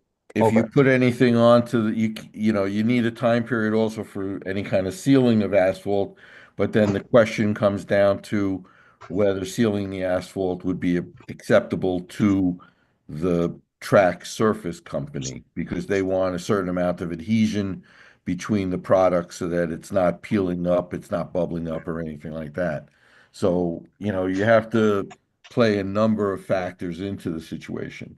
Again, my feeling is that it's best for us to complete as much as possible in terms of the track work this year. And then once we reach a point where we can't put the surface down, and we're going to talk to the people to see, once we see the date of the asphalt paving, we're going to call in the surface company and make sure that they feel they can or they can't, whatever their situation is. If they feel that they're okay with it, then we really would just allow them to do it and you'd have it finished this year. But Right. my anticipation is that they're going to say, we don't have warm enough nights for us to do it. Because Right. it's not, a couple hours worth of putting down material. It's days and days of work. Excellent. Just one last question and I'll Sure. leave the floor. Is there a possibility, a gentleman's agreement that if there is some wear and tear come the spring, that the company can address it without charging the school district an exorbitant amount? If it's minimal wear and tear, but if it's a significant amount, then it becomes a bigger problem. I wouldn't offer to them that. I would offer, just tell them that they're responsible for this surface of the asphalt prior to the surface going down. There is no, we wouldn't even, I wouldn't consider it as an option for the school to become responsible for it. Fair enough. So if they put it down, they're responsible for its longevity and the They process. might fight us, but Yeah. to me, it's their responsibility, and I think that's the approach we would need to take. Okay, I think that's fair. If they put it down, they do it properly. Come the spring, if there's any wear and tear, there's some defects, it's their responsibility. All right, Yeah. over. Thank you very much. Okay. Megan. Well, it's just, I may have missed it in the conversation, but what happened to the original timeline? I assume our original timeline didn't have us doing the asphalt in the fall and the surfacing in the spring. So what caused this to push back? School district ordering a turf field change. So that was the coloring when we had realized in the spring that the coloring was off? No, that's the turf field replacement. Was the school district chose to do that. The architectural firm was not involved until after the award was made, and that impacted all of the work around the turf field. Okay, so was there ever a plan to have the turf done and they changed the type of turf, or adding the No. turf in was the change? Doing the turf was the change. There was no change in the turf. First It was never part of it. It was an added on item that surprised us. they pulled the surface back and expected there to be permeable compacted gravel for drainage. There wasn't. There was another product which had run out of lifespan that allows the drainage to kind of go sideways. And there's a product called Versatile. And that's the equivalent to that. So first, they looked at the soil and said, what the heck is this? Let's test it to see if it's toxic. Then they said, okay, that's not a problem, but we have drainage problems. Therefore, we have to order this. It will cost an extra $127,000, although it was originally 136, and we got them down to 127. And then we were waiting for it to come in. And so then once the new material has come in, and once that's laid down, then we'll be ready to do the track, or as much, at the point at which they overlap. So that's delayed, right? So the field has delayed the track. That's the short story. The field, Megan. Yep. The field delayed the track. Judith. Yeah, first. Yeah, oh, you can call me Judy, by the way. I see for the future, you always try to be proactive and anticipate what could happen. And I see, as a layperson, I'm seeing two things that I think could have been prevented. One was when they got that delivery of twice the amount of material, like 19, 20 years ago, and there was asphalt in it, and it was twice the amount of material. And now this time with the drainage. And I think it's good if you have somebody, either the facilities manager or the property manager, somebody should be there watching these guys. So we seem to be accruing much more expense of something that could have been prevented in the first place by having somebody there to observe or be there to supervise what's going on. And then we wouldn't have had to pay this extra $127,000 if somebody was there to monitor that drainage went down correctly, and somebody was there not to accept all this asphalt and other stuff. What you have to realize is when your field was put in and the offer was made to a number of school districts, actually Greenburgh was very lucky that the material there was not contaminated. There were school districts that accepted the work done for free and had contaminated soils below the turf fields. So, whatever happened back when the thruway was built and Dirt Man was building, free turf fields for school districts. I don't think, I think it was the Board of Ed at that time that said, wow, this is great. We can provide a turf field for that. There was no, the Dirt Man was given the free reign of how to do the job because he was providing a gift. Well, supposedly I understood ours was contaminated with this asphalt and stuff, and you can't dump we tested twice. for contamination and we found none that would be a problem for leaving in place. We had it tested. In the original project, half the dirt was contaminated and half was not. So the area that is currently the high school football field has, if you dig down far enough, a layer that they considered contaminated, and we were required to get clean fill and put it over the top. So that's there. The area around the soccer field, the dirt was found not to be contaminated. Well, that's what I'm saying, though. If somebody was on site when this stuff was delivered, there wouldn't have been twice as much dumped there. And also in back to the field, the football or whatever you want to call it, the track field, if somebody was there to monitor that, the irrigation would have been done properly, then you wouldn't have had to spend another bunch of money to put down fill and to put down $127,000 now to fix what could have been prevented. Now, all I'm asking is hopefully in the future, if you have some project plans, somebody's there watching what's going on and monitoring it, so that doesn't happen. And as community members who are paying more taxes to fix this, or taking it out of one area and putting it into another area, that could have been prevented, I think. Let me just say that in terms of today's construction, and I can only speak for what work is going on presently.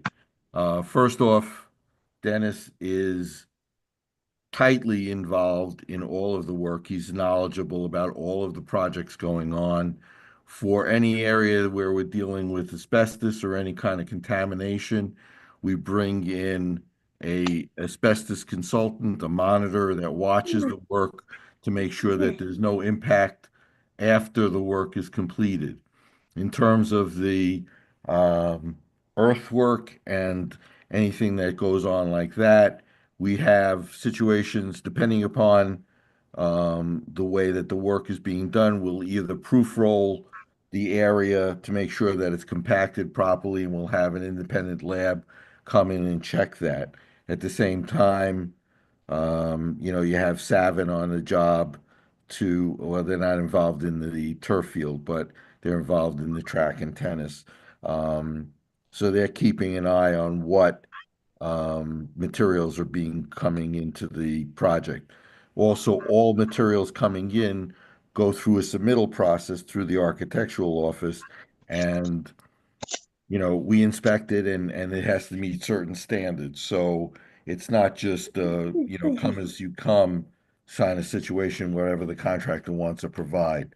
There's a process that has to go through, and part of the problem or part of the time involved in all of our construction projects is the time ahead of a shovel in the ground, where all of the materials are reviewed and the work, the materials are compatible with each other.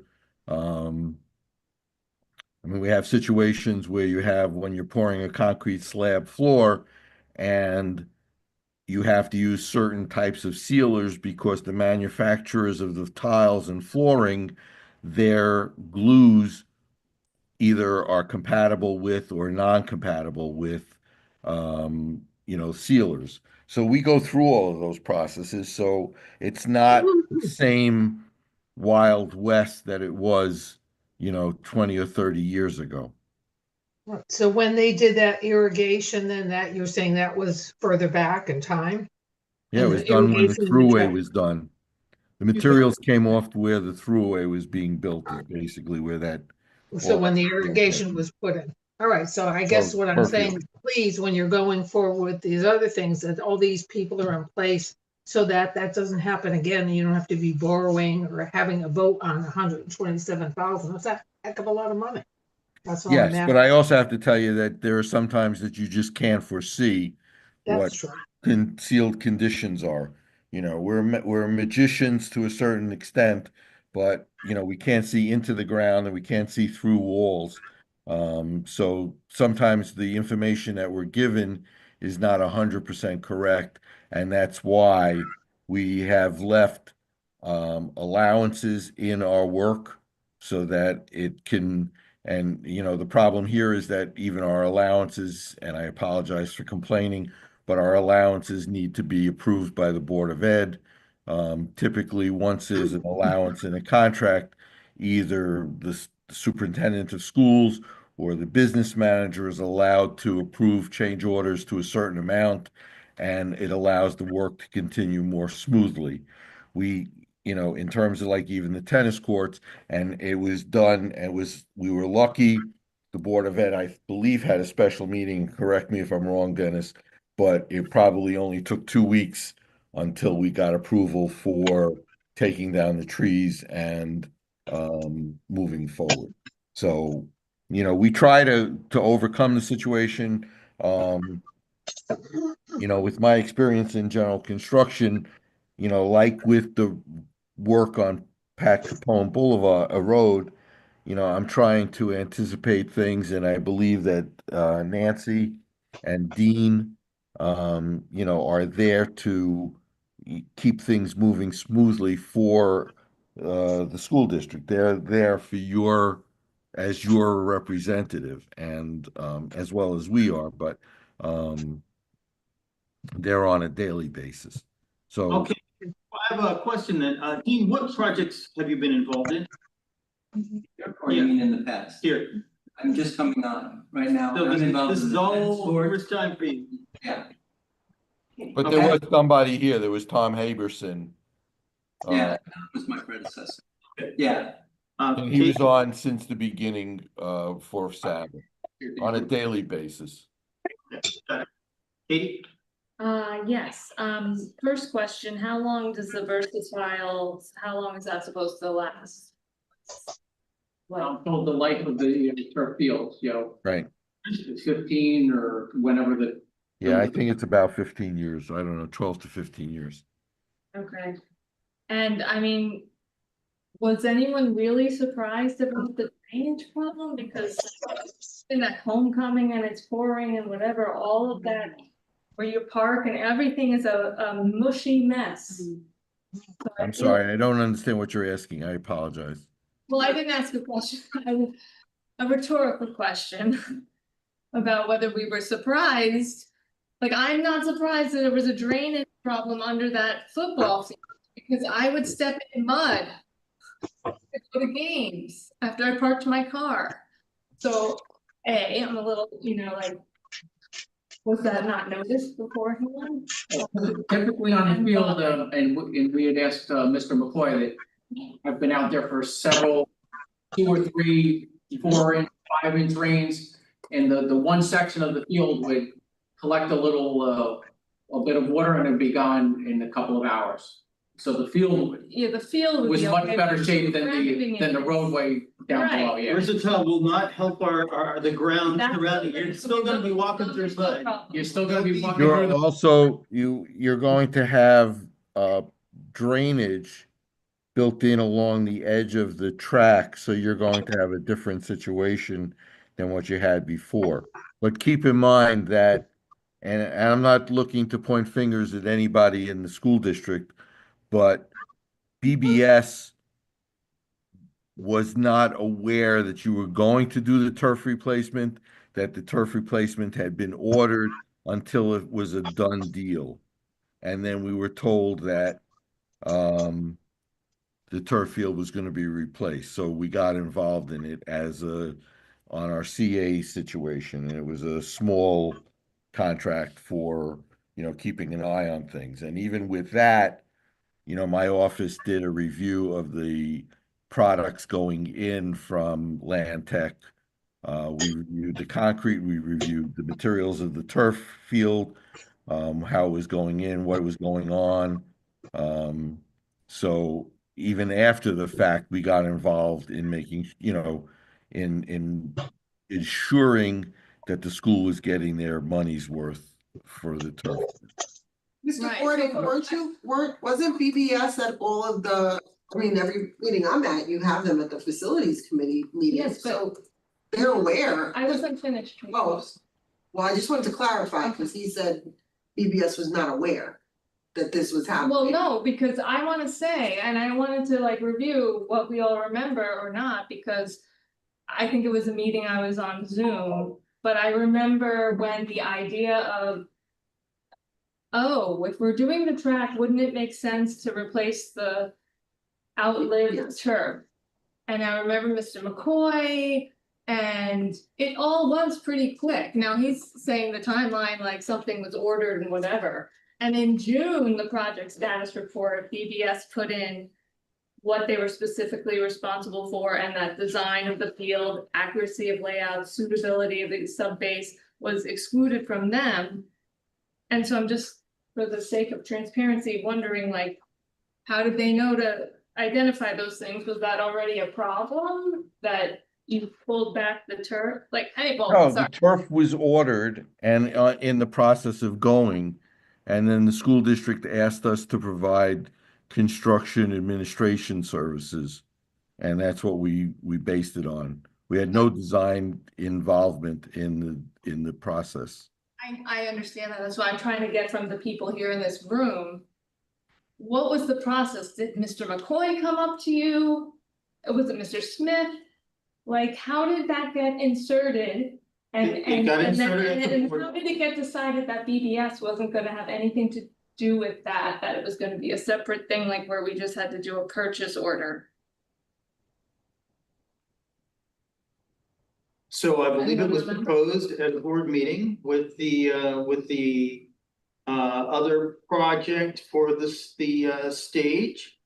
During And budget season, it was discussed both here and at the board meeting. The administration during budget season said that could be part of the capital transfer, I don't remember the terminology and all of this. And that was one of the options. As far as where it went after that, I don't know. So our recommendation as a, System wasn't here. right, correct? Ms. Our Moore wasn't recommendation as a here. facilities committee That's was what to I'm- save money for the next year, so we'd have more money to cover the water main project. And then we took that to the board, but we were an advisory committee. So the board can bring stuff in that doesn't come from this committee. So the other two things were brought in.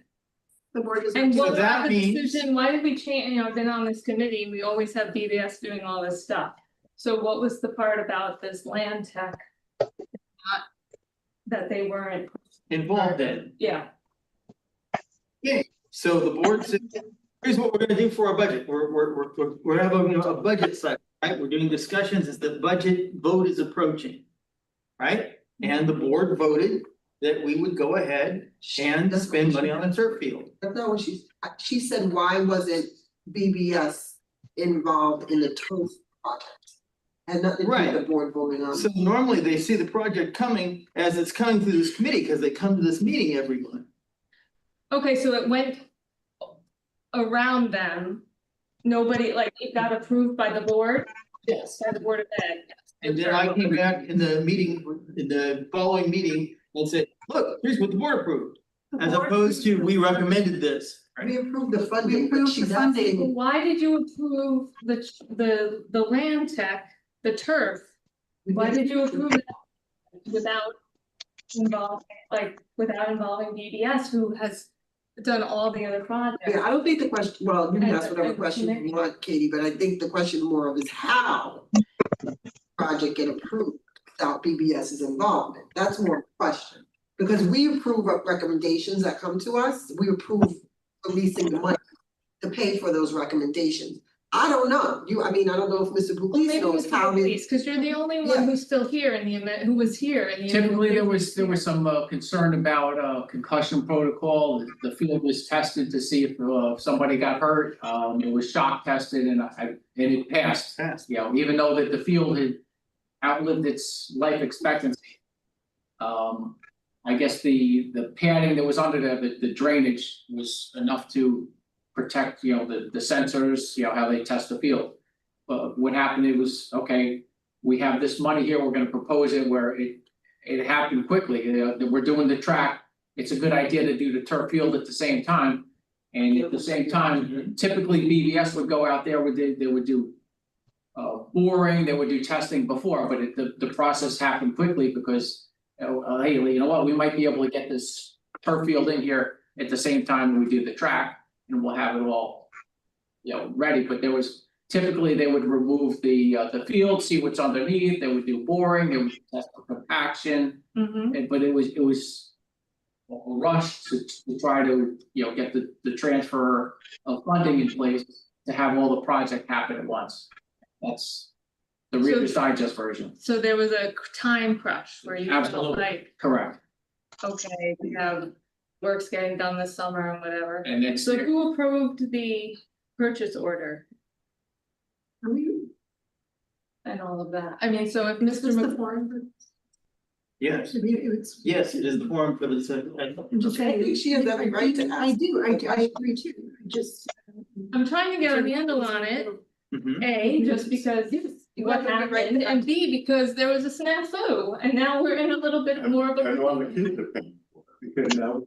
And we don't want the same mistakes in the future, and so I'm just trying to get a handle on it. I will tell you, I agree with every question you're asking, you have every right to ask the question. The reason why you're sensing and you're seeing uncomfortability is because it does go into executive session. It does become an issue that then we cannot fully say. This is a recorded meeting, this involves personnel stuff. So yeah, there were mistakes and snafus as far as I'm concerned, made. And so yes, the board approved what was recommended to us. And then there were snafus that were uncovered that we're now dealing with, that the kids are now out of the field, out of a track for what I'm gonna say, whole school year. And do we have a written policy or protocol? Is that in writing somewhere about when a Policy. facility, when a capital project? I don't know if this, we were able to take some money from the repair reserve, so I don't know if the turf is considered a repair or a full replacement. But anyway, do we have protocols in writing? Maybe we need them if we don't. I can add just a few pieces right now. Part of the turf project is repair, which is why we had to open a public hearing for use of repair reserve money, and we did transfer, I believe David even put it here, 155,000, I want to say, from repair reserve for that portion. I don't want to be for that portion, but the rest is a replacement. So yes, no. Are there? I believe our current administration is looking at different procedures and firming them up. I can say that every question you've asked has been asked very recently by multiple people. So your concerns are shared. I will also just note, generally speaking, not every project goes to an architect, engineer, and construction manager firm. If we look at the list, every facilities meeting, there are a number of things that don't rise to that level. Where is that demarcation? I don't know, but I think that's what we all agree. We need to identify and clarify so that going forward, this doesn't happen again. I know it's not a satisfactory answer, but that's the 2 cents I can add. One of my concerning things, especially about this was June.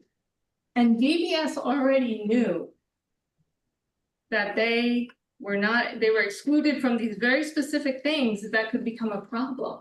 And then we didn't start. Like, couldn't Now, it have? let me just say, I have to clarify something. The work was ordered with Land Tech.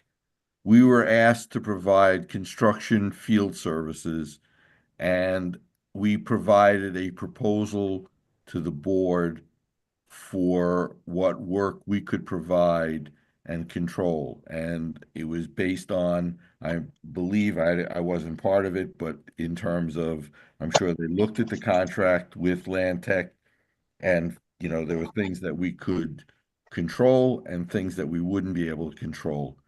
I don't, our contract was an after the fact contract, not,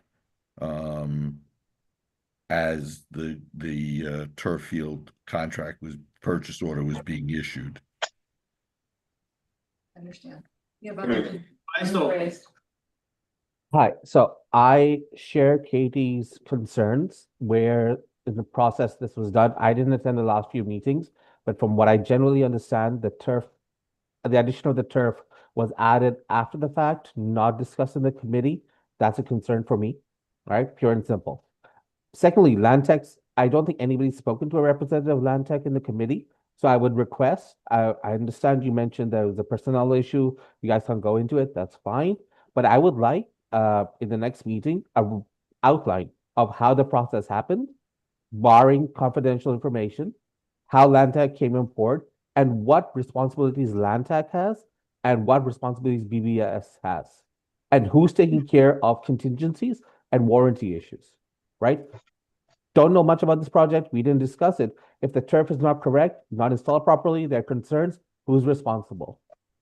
And the last request I have is that in case there are situations where the board approves projects or discusses projects, approves projects outside of what the FinFAC committee has recommended, then I would request that someone let us know, because we play a role in this, right? We recommend projects, we recommend moving forward with stuff that benefits our kids and the community.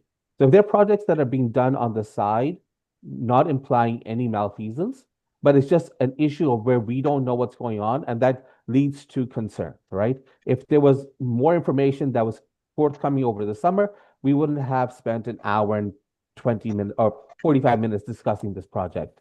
I'll stop there. Over. Okay. The other thing to consider, and I'm not saying that this is what had happened, but Land Tech may have had a state contract for this type of work, which the school district may have opted in on. I don't know that that was the case, but with a lot of things being handled like this, if there's a way to tie in without having to go out to bid, that multiple school districts have used to their advantage. That's perfectly fine, as long as everybody in the room has the same information. I think that would go a long way in dispelling concerns parents and people on the committee have. Over. Let me just clarify for you, Faisal, because you said it several things, I just need to clarify for you. And what Mr. Gordon just said about, the opting in, that is also what happened with Land Tech. We did approve Aqualis, which is a different company, that was part of a, forgot the term. Consortium. Thank you, a consortium that chose Land Tech. Faisal, no, you're right that this is a committee that everyone does have input and opinion and or play a role in it, but the board does not need to bring something back to the committee before approving it. So I just want to be clear, because I don't know if everyone understands that is attending the committee. There is a voting piece to the committee in making a recommendation to the board. The board also receives recommendations from our administrators. We spend all this time in the committee, we hear all the same things you hear, we're able to read all the same things that you read, but most of us on the board do not, or all of us on the board do not work for architecture or engineering firms. So we're making decisions based off of the information we get from the architects and engineers, the recommendation from the committee, but also the recommendation from our administration. So the board may make a different decision, and as you said, the committee can be made aware. I know Mr. Warner's notes are very, very thorough. So it's possible that you may have missed something that the board approved, but the board makes decisions based on our administration. We don't just come up with, oh, we're gonna do this, and then we're able to do it.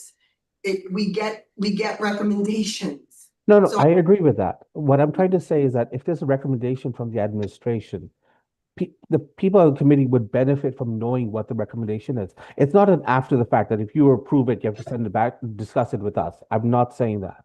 What I'm saying is that if there's a recommendation that comes forward that the committee could benefit from and maybe readjust the priorities we discuss, instead of having two streams where both aren't talking to each other, the idea is if the committee, we have a large $34 million plan from 2020, right? And if the administration says, hey, this is more of a priority, we could support that as community members, as people in the community, to support that and move other stuff down the totem pole, as they say. That's all I'm asking, is that if there's a recommendation, just let us know that it's out there. That's it. There's no, double checking or oversight. That's not my intention at all. It's more of a closing the loop situation where everyone has the same information. Over. Very good. Megan?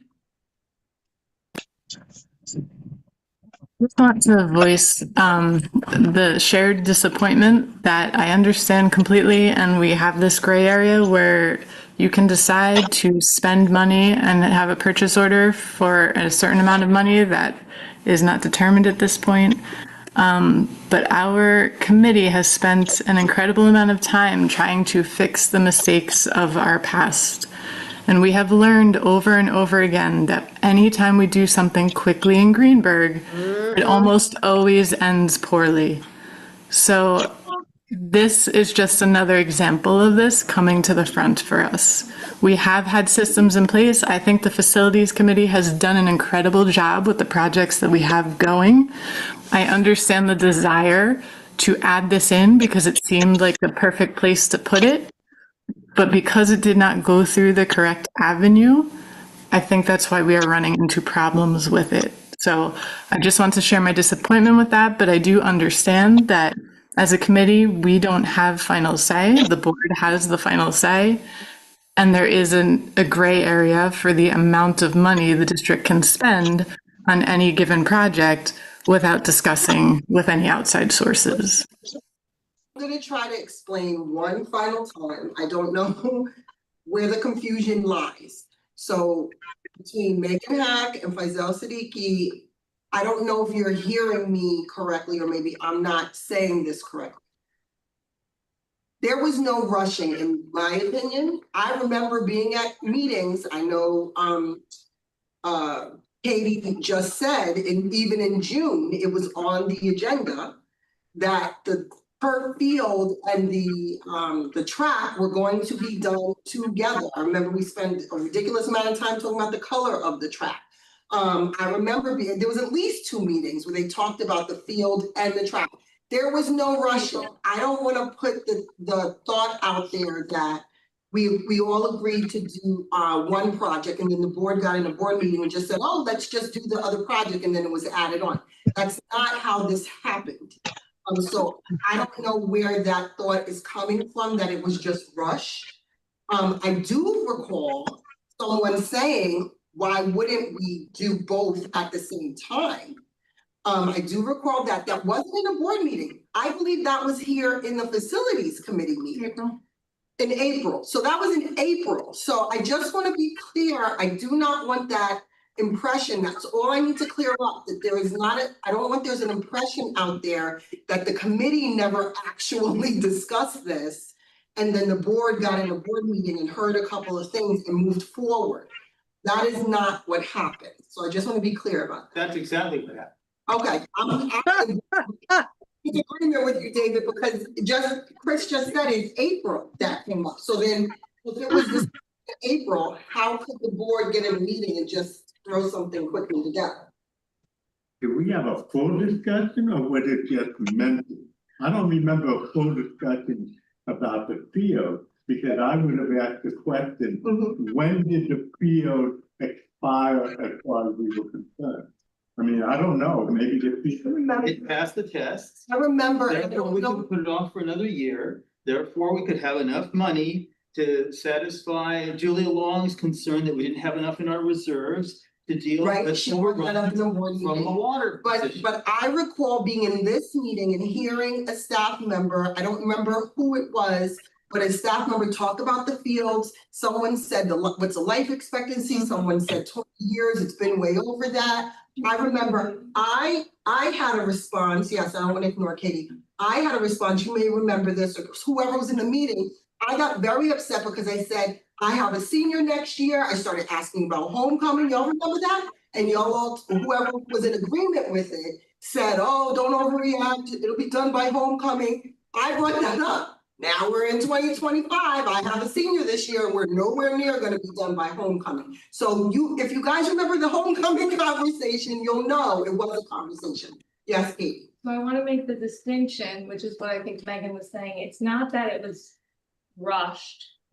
It was a quick add-in, but what we were not aware of, or what was not made distinctly clear, even though it was on the project status report, I think I left that meeting confused. Why is BBS not? Why is that little part in there, the caveat? That's the part that I don't think got discussed. That's the part. Why is the procedure different? Like we're in these meetings for 3-4 years. I've been here for many years, and everything is going a certain, like through a certain mutual protocol.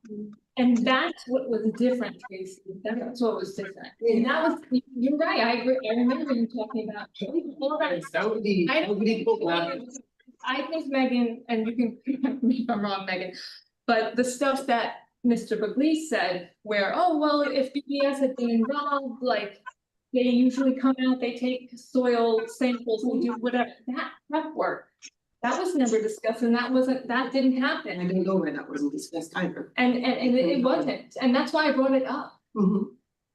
Yeah, I just wanted to be clear because I heard that there, someone did mention the question. You just said that is what happened. It wasn't. If you remember the home conversation, it was brought here. Yeah. If you don't do the preliminary testing, Ms. Bashar. then you run into these problems. I understand. Who said so? In terms of rushing, what does it mean? You skip the step and you rushed. Whether you take a long time to do it or not. Who said don't do the preliminary testing? Who said that? Ms. Bashar has her hand up, and then I suggest we move on because we're going in circles. Yeah, but we need to be clear because And we've heard the concerns. Sure, Ms. Bashar, go ahead. We can move forward. Clarify the concerns. We have, Mr. Berman. go ahead. All right, you want me to go? I was just gonna say, it's a quick question. I walk to the track every day. And if anybody's been over there recently, there's tons and tons of material, equipment, and stuff all over the place. Now, if we're gonna wait till spring to do it, is that material sitting there gonna be okay to go over the winter?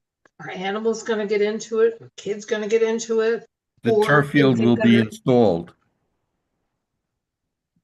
The turf will be installed before winter?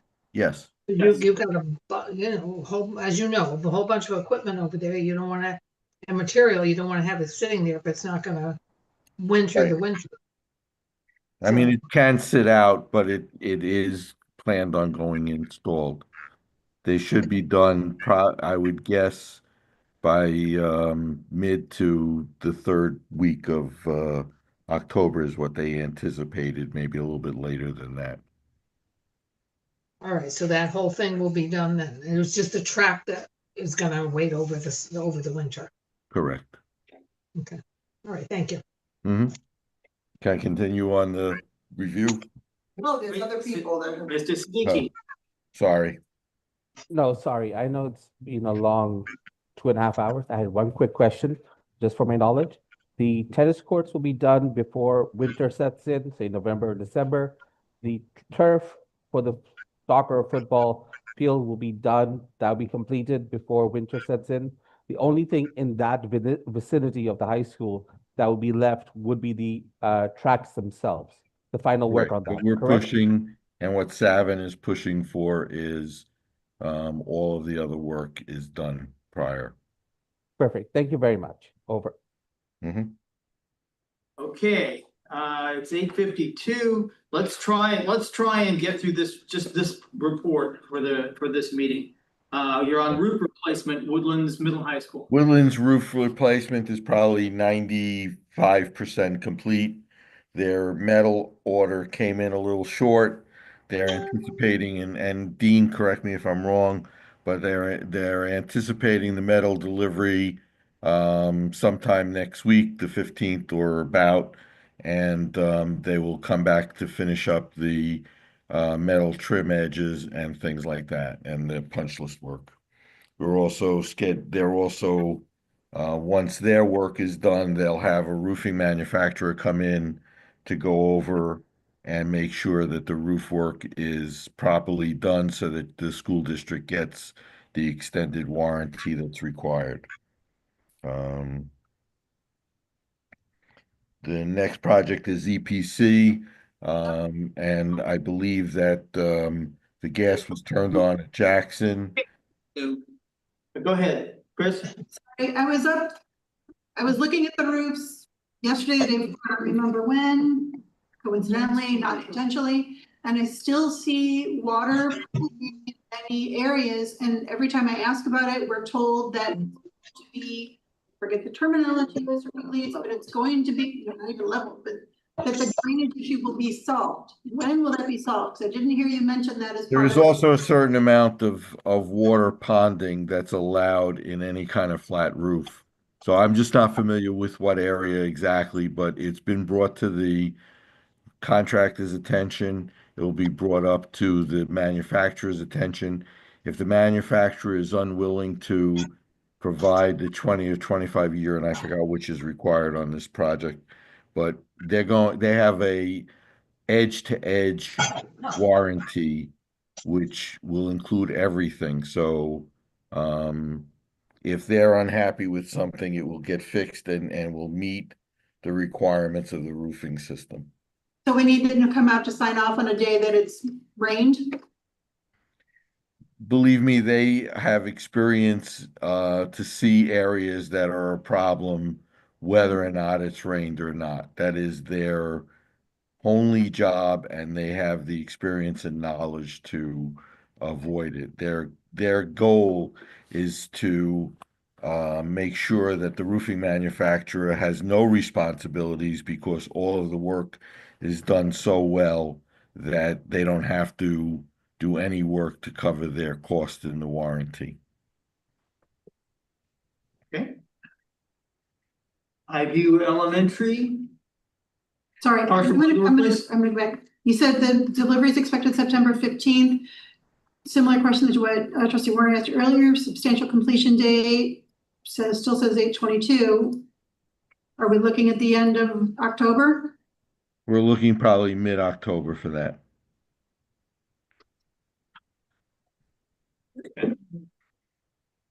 Who's gonna double check what trustee Valen asked about? Are you responsible for that? Guarantor, okay. What? What'd you say? The guarantor, the. Is there a construction site manager on this project? Yes, That's- Savin is on the project. Photograph it. Is that you? Yes, I'll photograph the bonding and make sure that it's all part of the evaluation. Okay, I noted that. so he can come during the, thank you. I mean, I access the roof when the roofer is here. Typically, but we can maybe arrange something. then. Yep, after it rains, I'll take you up there, we'll take some pictures after a good rainfall, and we'll see what's up there after a day and a half or 2 days. Yeah, I mean, I was. Typically, you're allowed to have some water up there for a day or so, and it's supposed to evaporate, blow off. But we can go up there and, Yeah. take some pictures after the next rain. Thank you. Okay. Highview, partial window replacement. That's been completed, and possibly even in for final payment to close out. Good. Keep going. The EPC work, the electric gear is probably expected November, December. Again, we're not on the control of that, but I'm just passing on the information I'm aware of. The gas at Jackson was turned on. The piping at the building, not the Con Edison piping, was tested. Probably 2 weeks ago, I saw it hold the pressure that was put into the pipes. We acknowledged it to Con Edison, and once they got that, then they started moving forward with the work to bring the gas main to the building. So the work at Woodlands is an ongoing situation. The roof at Bailey, the flat roof at Bailey is done. We're in closeouts and looking for, I think we just approved their final payment. We have warranties and everything that goes along with it. The roof at Highview, I apologize, I said Bailey, okay. The roof at Highview and Jackson, we're probably gonna put out for bid in the beginning of October with a bid date of probably around the 18th or 20th of the month.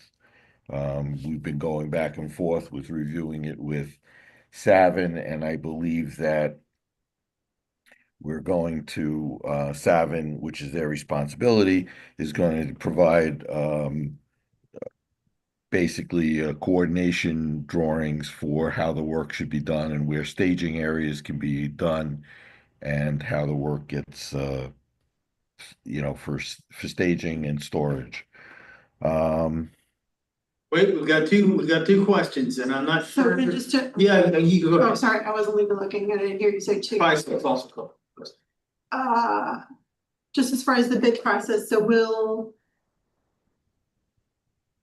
the team meetings will be looking at the timing that's in there as far as whether there's summer work or night work or early morning work, so that we can work around our summer programs? That will be a conversation that will be had before the bid is put out there. The Yeah. bid's go- I'll make the recommendation. I would not normally get involved in that, but between Sav and Dean, please bring that to Nancy's attention and I'll bring it to Mike Messina's attention. Can I just ask, when was the bid date decided, Stu? It's been just going out. It hasn't been decided. It was thrown out as some possibilities, just in terms of, and I believe it went to Savin. I'm not sure who else it was on the email.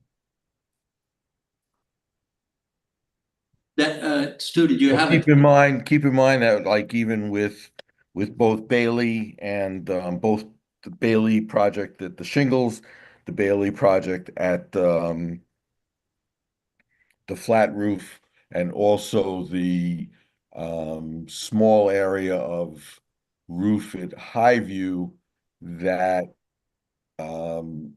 was done. The contractors worked around school use and things like that, so that there was limited impact on the school district. We worked for the shingles, we worked from the front, for the Highview flat, for the Bailey flat roof, I'm sorry. We worked from the end of the building, and there were staircases for the crews to come in there, so that the crews were separate from the students completely. I mean, even when we did the UVs at Bailey, keep in mind that you had two floors being used for summer camp, and we were working around that. So, we take into account what we can do. There are certain times though that you can schedule work, and like even with Woodlands roof, some of the work had been scheduled and then had to be changed to accommodate the use of the building. Yes, no, just because we have new players involved, I just want to be sure those conversations are happening with our people as well before the bid goes out, even though you guys know what you're I'm doing. sure that Mike Messina will be in touch with Dennis as far as the dates going out for bid. Faisal, Hi, yes, quick question, just two parts to it. The first, following the bids and the finished construction work, hopefully on time in 2026, all the school buildings will have new roofs with warranties for 20 to 25 years. With Highview, Bailey, what is it, Leaf Jackson, and then Woodlands, which is completed now, correct? EPC won't have it. EPC won't have it. All right. Okay. And then the second part of the question is the windows. Based on my understanding, we've done most of the window work for most of the buildings that was requested or put in our plan. We don't have any more window work or external building work left, correct? that's the Building next, envelope is the next big. big thing. Okay. Yeah, there's no. All right, so the windows are the next big thing, which we'll hopefully discuss next meeting. Got it. Thank you. We can discuss it. Yes, we can discuss it. How to We need to get the get some money. of these projects off of our plate Yeah. so that the disruption of the campus is not too great. And Okay. save money for it. Yes. Yeah. All right. We talked about the science labs earlier, so I don't know that you need to bring it up again, but and I think that's all of the items on Mike's list. And we also talked about the field turf, and you said that the end date was the third week of October, For the correct? turf field itself, yeah. Okay, any other Well, questions? just so you know, we also had spoken to Dennis about keeping, and we haven't gotten an answer back from the contractor, but just so that we're all on the same page, we had talked to them about keeping the temporary fence up and how we can handle that so that we're protecting that the field and the track is not abused, not necessarily by the weather, but by people coming to the site for no purpose, but When you're talking about keeping the temporary fence up, is it supposed to be coming down? well, it would come down once the construction work is done. But it's not done, Correct. so why would it come down? When is it scheduled to come down? When the work would be completed. When the asphalt work is done and the grading is done around the track. They're gonna keep it up through the winter now until You were going to take it down? they When had talked about taking it down. I think our definition of construction being completed is different than, Then what, Yes. Oh, yeah, the construction, like, when everything's completed, when the asphalt is down and the final track is yes. surfaced, that's when the fencing would come down. And I understand your concern, but keep in mind that the contractor who is paying for it would come back and say, there would, if the turf field was not done or ordered, I wouldn't have the obligation to do that. So he's going to come back, or I anticipate that he would come back and say, here's my cost for keeping that fence, 4 months, 5 months extra. So, it's not just telling him that you believe that it's not done and therefore he's, but you have a certain responsibility in why that fence is still there. And I'm not I don't want to get this whole story started again, but um, keep in mind that there's a responsibility by the school district, and though we can, if there's an outside source that raises prices, we can tell the contractor that he's got to hold it. But if he's impacted by a decision made by the school district, then he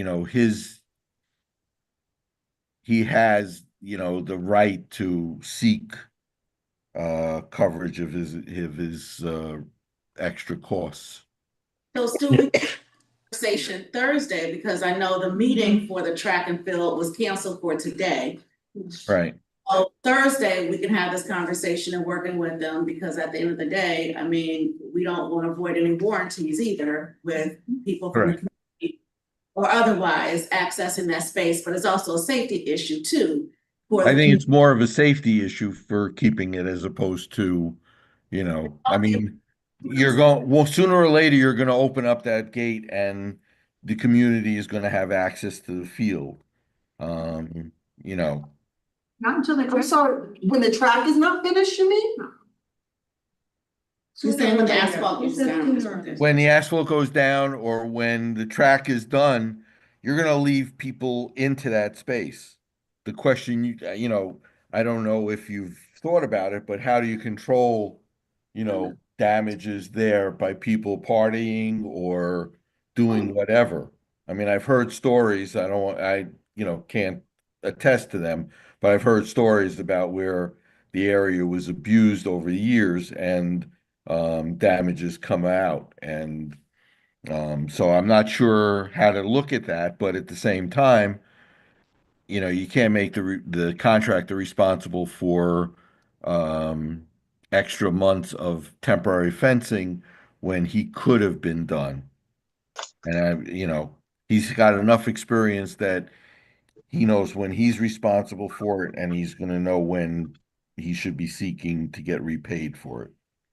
So it's not just a free ride. So, Judy? Yeah, one quick question. I thought there was a warranty involved with the turf.